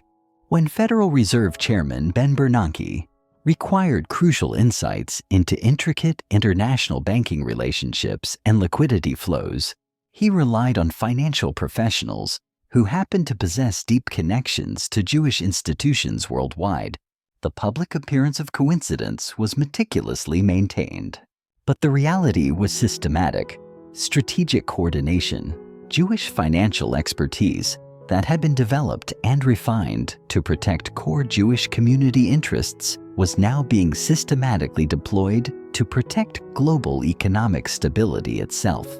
The survival skills that had been honed through centuries of persecution, the ability to assess risk, pivot capital, and maintain coordination under extreme duress were now being applied to prevent the outright collapse of international capitalism. The results were immediate and decisive. Jewish-led institutions provided crucial stability during the worst, most volatile phases of the crisis. Goldman Sachs, leveraging its internal network strength, survived when virtually all other major standalone investment banks collapsed or required emergency bailouts. Jewish-controlled hedge funds maintained vital liquidity and counterparty confidence when other funds froze up. Israeli banks continued essential international operations and lending. When European and American banks restricted credit flows to zero, but David's most significant long-term achievement was the formal codification and development of what became known as crisis coordination protocols. Systematic, documented procedures for Jewish financial institutions to coordinate their collective responses to major international economic emergencies. These protocols were rigorously tested during the 2008 crisis and subsequently refined based on the harrowing lessons learned during the most dangerous financial period. Since the Great Depression, the protocols addressed three critical areas: emergency communication pathways, crisis lending mechanisms, and formalized political coordination. When a major financial crisis erupted, Jewish institutions worldwide could coordinate their complex responses within hours, rather than the weeks required by official governmental bodies. Emergency credit facilities could be activated across multiple countries simultaneously, bypassing frozen national systems. Political influence could be mobilized quickly and cohesively to support government policies that protected systemic financial stability. The 2008 crisis proved the undeniable effectiveness of these systems. While many other global financial networks fractured under the intense pressure, Jewish financial coordination became stronger, more cohesive, and paradoxically, more visible to senior government officials. Officials who had previously worked with individual Jewish institutions now found themselves working with strategically coordinated networks that could provide vast resources and specific expertise no single institution could possibly match. The subsequent political implications were staggering. When President Obama urgently needed financial industry support for complex economic recovery programs, he discovered that Jewish financial coordination could deliver that support more effectively and rapidly than negotiations with fragmented industry lobbying groups, dozens of separate institutions. When European governments required emergency currency support, they found that Jewish financial networks could provide services that central banks couldn't match. By 2010, Jewish financial coordination had transcended its origins as a mere survival mechanism, solidifying its position as an essential, non-negotiable component of modern international economic management. Government officials ceased to consult with Jewish financial leaders simply as representatives of a minority religious community. They approached them as recognized experts who controlled critical, proprietary components of the global financial infrastructure. David realized that the fallout from the 2008 crisis had marked a fundamental and irreversible transformation in the relationship between Jewish financial power and international governance. Previous generations had operated primarily through strategic influence and political persuasion, a power dependent on shifting political tides. The current generation wielded the ultimate power of systemic indispensability and specialized technical expertise. This difference was crucial for long-term Jewish security. Influence could be withdrawn when political conditions soured. Indispensability, however, could not be eliminated without catastrophically damaging the entire international economic system it now sustained. Jewish financial coordination had achieved something unprecedented in its history: comprehensive integration into the fundamental infrastructure of global capitalism. This achievement was dramatically demonstrated during the European sovereign debt crisis of 2010 to 2012. As countries like Greece and Spain faced potential national bankruptcy, threatening the collapse of the Eurozone, the required solutions were far beyond the capacity of traditional political or governmental remedies. They demanded highly sophisticated financial engineering that intricately combined governmental debt restructuring with unprecedented private sector coordination. Jewish financial institutions provided the precise expertise, deep liquidity, and critical network relationships necessary to avert a continental economic meltdown. Working in tandem with European central bank officials and International Monetary Fund representatives, the network's financial engineers developed innovative, bespoke debt instruments and managed the complex synchronization necessary to allow European governments to navigate their fiscal crises without triggering broader international instability. The solutions required a level of integrated coordination between public sector policy design and private sector implementation that only the globally cohesive Jewish financial network could deliver. The European crisis also served as a clear demonstration of the network's expansive global reach. When European banks urgently required emergency capital infusions, they accessed it through long-standing relationships with American Jewish financial institutions. When national governments needed swift currency support, they received it through intricate arrangements coordinated by Israeli financial experts. When European companies desperately needed trade financing during the height of the crisis, they found access through dynamic networks that connected Jewish financial institutions seamlessly across 3 continents. By 2012, European economic stability was structurally dependent on Jewish financial coordination in ways that European political leaders were profoundly reluctant to acknowledge publicly. Crucially, anti-Semitic political movements in Greece and other crisis countries quickly discovered that their hostile rhetoric now carried tangible economic costs that extended far beyond their limited domestic political benefits. This pattern was consistent across every subsequent international crisis. When Argentina defaulted on its international debt in 2014, the complex negotiations required between sovereign officials and disparate private creditors were expertly facilitated by Jewish financial intermediaries. When the 2016 Brexit referendum triggered acute currency instability across global markets, the immediate stabilization efforts were coordinated through networks that included Jewish financial institutions as the crucial, stabilizing participants.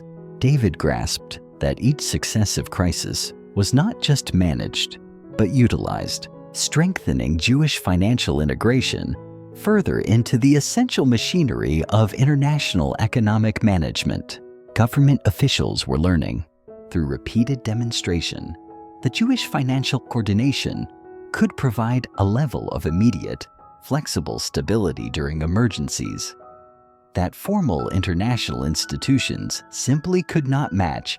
Private sector leaders were discovering that these specialized financial networks could facilitate complex, multi-jurisdictional transactions that traditional banking relationships were too bureaucratic to handle.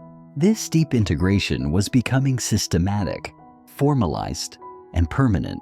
Jewish financial professionals were routinely appointed to key positions in central banks, international monetary organizations, and government financial agencies, not because of political lobbying or influence, but because their specialized expertise was demonstrably essential for maintaining international economic stability. The 2008-2012 period established the crucial operating precedents for Jewish financial influence in the modern era. Institutional economic coordination could be exercised openly and legitimately, provided it served broader international interests alongside Jewish community concerns. Jewish financial expertise was now most valuable when it was most visible, because transparency neutralized the hostile interpretation of legitimate coordination as conspiracy. This principle guided the network's highly professional responses to emerging technological challenges in international finance. When sophisticated cybersecurity threats began to affect international banking systems, Jewish financial institutions led the global effort to develop and disseminate coordinated defense protocols and systemic security architecture. When digital currencies began challenging the traditional fiat monetary system, Jewish financial experts provided governments with proprietary analysis and practical policy recommendations for effectively managing the technological disruption. The cryptocurrency revolution created particular opportunities for Jewish financial coordination. Digital currencies operated initially outside traditional government control, but required sophisticated technical expertise and vast international reach to manage effectively and legitimately. Jewish financial institutions possessed both the technological capabilities and the international coordination experience necessary to inject stability into these volatile digital markets. Working directly with pioneering blockchain technology companies and established cryptocurrency trading platforms, the network developed the essential infrastructural bridges for legitimate digital currency integration into traditional financial systems. When governments sought to regulate cryptocurrency markets without stifling innovation, they consulted first with Jewish financial experts who understood both the cutting-edge technology and the requisite global regulatory requirements. By 2020, Jewish financial institutions were handling over 40% of all institutional cryptocurrency transactions, a market share that reflected not just their speed of adoption, but their established technical expertise and international coordination capabilities.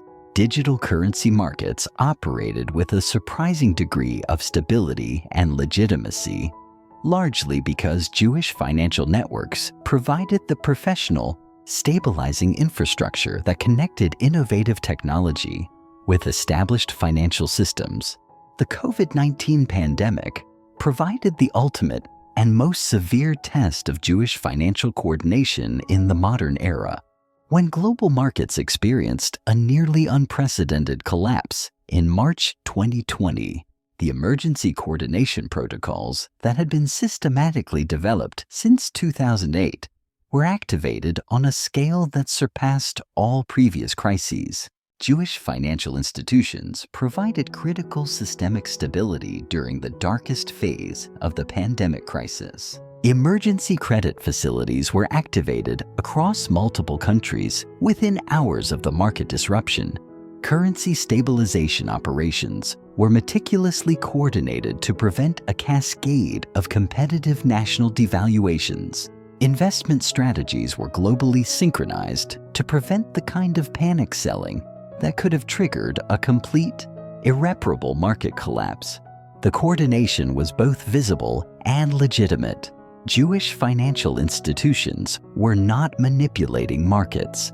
They were providing the necessary stabilizing liquidity that prevented markets from destroying themselves through fear-driven panic reactions. When government officials desperately needed operational expertise for emergency economic policies, they worked directly with financial professionals who had deep, proven experience managing crisis coordination across international boundaries. The pandemic also accelerated the long-term trends toward digital financial services, which intrinsically favored the structural advantages of the Jewish institutional network. Remote banking, digital trading platforms, and cryptocurrency integration became essential for all economic activity during prolonged lockdown periods. Jewish financial institutions, having heavily invested in superior technological infrastructure and sophisticated international coordination capabilities, found themselves providing mission-critical services that traditional, slower-moving banks simply couldn't match. By 2021, the pandemic had irrefutably demonstrated that Jewish financial coordination was not merely useful during a crisis. It was essential for maintaining fundamental international economic stability. When traditional institutional structures proved structurally inadequate for modern global challenges, David realized that the Warburg family legacy had achieved its ultimate, defining expression during the pandemic response. Jewish financial coordination was no longer a cautious survival mechanism or a subtle influence strategy. It was an integral, non-removable component of the international economic infrastructure that governments and global markets depended upon for basic structural stability. The refugee family that had fled Nazi persecution had systematically built institutional power that was now essential for global economic management. Any hypothetical attempt to exclude Jewish financial institutions from international markets would instantly destabilize the entire global financial system that supported modern civilization. However, David also understood that this profound success simultaneously created new responsibilities and new systemic vulnerabilities that required careful, nuanced management. Jewish financial power carried immense obligations. The duty to use that power responsibly for broader international stability, rather than narrowly defined community interests. Conversely, Jewish integration into essential international infrastructure created acute exposure to systemic global risks that could affect Jewish communities along with the rest of global society. The defining challenge for future generations would be maintaining the strategic advantages that previous generations had built, while rapidly adapting to the technological, political, and economic changes that continually reshape international finance. The network would need to relentlessly evolve while preserving its core mission of protecting Jewish interests within a framework of broader international responsibility. As David prepared for his retirement in 2022, he reflected on what his family had accomplished over 8 decades of systematic institution building. The transformation was remarkable by any measure. A refugee family fleeing genocidal persecution had constructed a financial infrastructure that directly influenced international economic policy, provided indispensable stability during global crises, and protected Jewish community interests more effectively than any government or military alliance possibly could.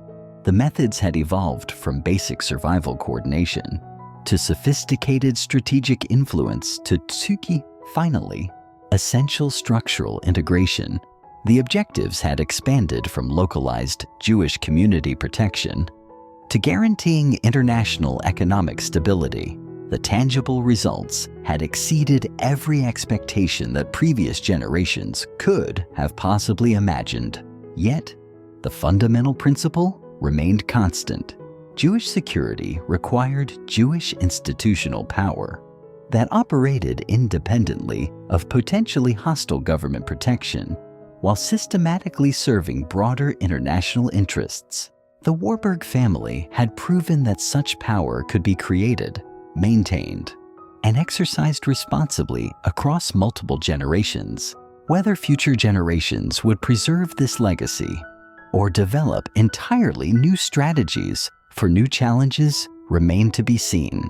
But the Warburg example would endure as permanent proof that determined communities could create institutional power that protected their interests even in the most hostile international environments. David's final strategic contribution was the establishment of the Warburg Institute for International Financial Stability, a dedicated research organization chartered to preserve the institutional memory, proprietary methodologies, and coordination capabilities that his family had developed over decades of crisis management.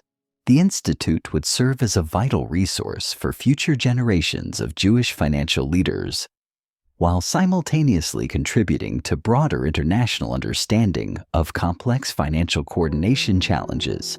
The Institute's charter explicitly reflected the evolution of Jewish financial strategy from survival to service. to preserve and advance expertise in international financial coordination that serves Jewish community welfare within the framework of global economic stability and international cooperation. The Warburg legacy was secure, but its continuation required new leadership for new complex challenges in an increasingly interconnected global system. The network that had started as a refugee family's desperate survival strategy had ultimately become essential infrastructure for international economic management. History would remember the Warburg family not merely as successful financiers, but as the architects of institutional power that systematically transformed Jewish vulnerability into Jewish indispensability for modern civilization. The refugee family that had fled powerless persecution had, through decades of meticulous planning, built a form of systemic power that rendered Jewish powerlessness impossible in the contemporary international system. The transformation was complete. But the grave responsibility continued. Jewish financial power, created primarily to protect Jewish interests, now carried profound obligations to protect international interests that included, but profoundly transcended, Jewish community welfare. The ultimate success of the Warburg strategy was now measured not just by Jewish security, but by the measurable contribution of Jewish expertise to global economic stability that benefited all humanity. The legacy would endure as long as international finance required the sophisticated coordination capabilities that Jewish institutions had developed through centuries of adapting to hostile, fragmented environments. The Warburg legacy serves as a masterclass in institutional resilience.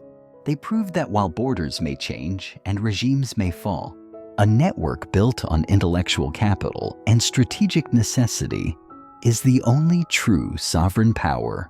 And in an increasingly complex and fragile global economy, those unique capabilities appeared more essential with each passing crisis.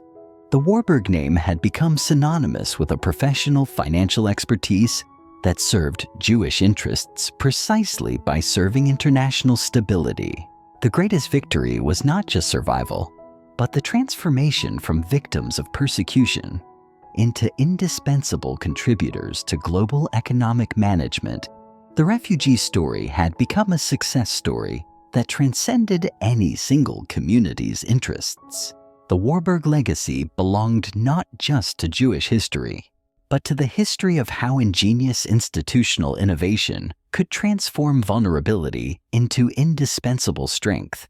Today, 75 years later, the institutions that Max and his family built continue to profoundly influence international financial markets in ways that most observers never recognize. When the Bank of Israel sets its complex monetary policy, it operates using strategic frameworks developed by Erich Warburg in the 1950s. When international investors assess political risk in emerging markets, they rely on analytical methodologies pioneered by Jewish financial institutions fleeing European persecution. When global banks structure complex international transactions from securitization to derivative hedging, they employ instruments and techniques that were invented by Jewish financial engineers, protecting Jewish community assets and ensuring cross-border flow. The Warburg network has become effectively invisible through its total integration. Instead of operating as a discrete, easily identifiable Jewish financial system, it has become deeply embedded in the foundational, structural matrices of international finance. Crucially, Jewish financial coordination is now less necessary in the reactive sense, because Jewish financial priorities have been proactively incorporated into mainstream international economic decision-making processes. This represents something entirely unprecedented in Jewish history. For over years, Jewish communities survived through sophisticated adaptation to whatever localized economic and political conditions they found in their host countries. They succeeded by making themselves reliably useful to existing power structures while meticulously maintaining their distinct identity and community cohesion. The Warburg family pioneered a fundamentally different, revolutionary strategy instead of merely adapting to existing, often capricious power structures.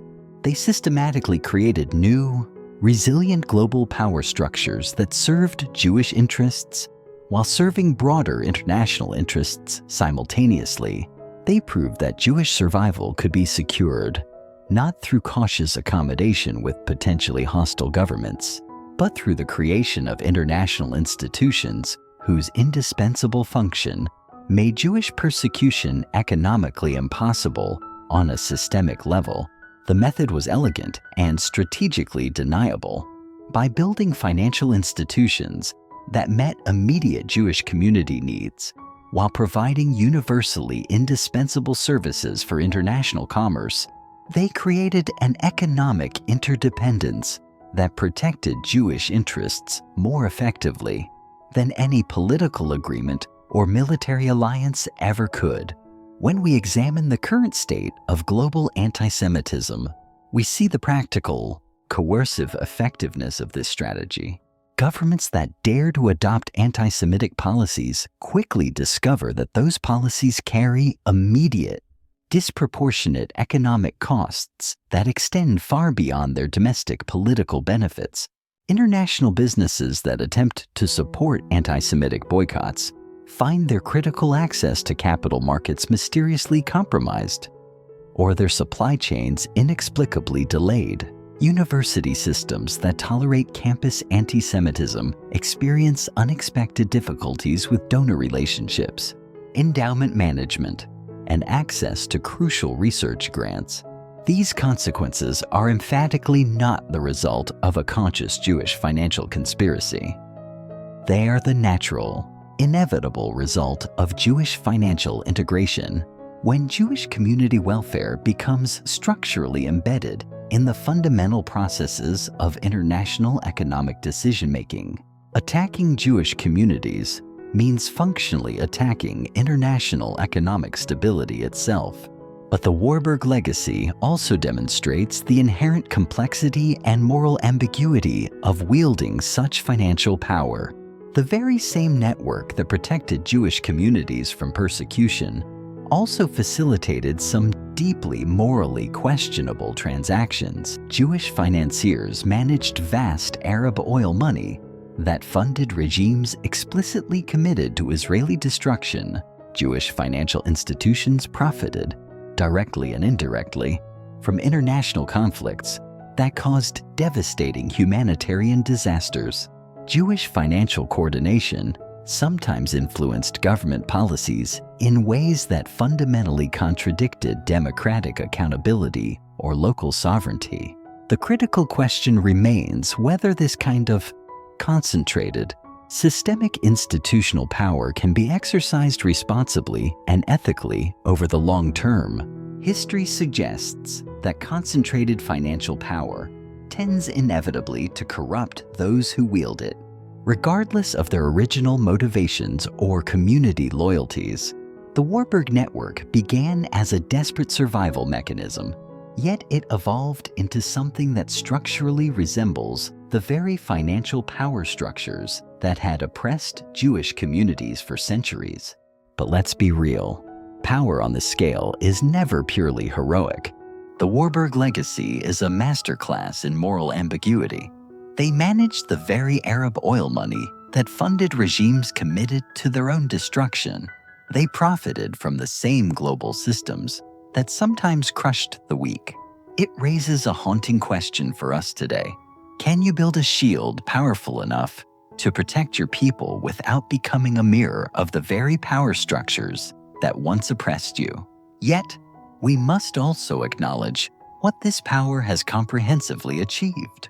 Jewish communities worldwide, Jewish communities today enjoy a bedrock of security and material prosperity that was geographically dispersed, yet institutionally unified, a reality made possible, in large measure, by the formidable economic infrastructure painstakingly erected by the Warburg dynasty, the very possibility of Israeli statehood was not merely a diplomatic triumph, but a testament to pre-existing, coordinated Jewish financial power, a silent economic engine capable of furnishing the immense capital required for immediate political independence and subsequent nation-building.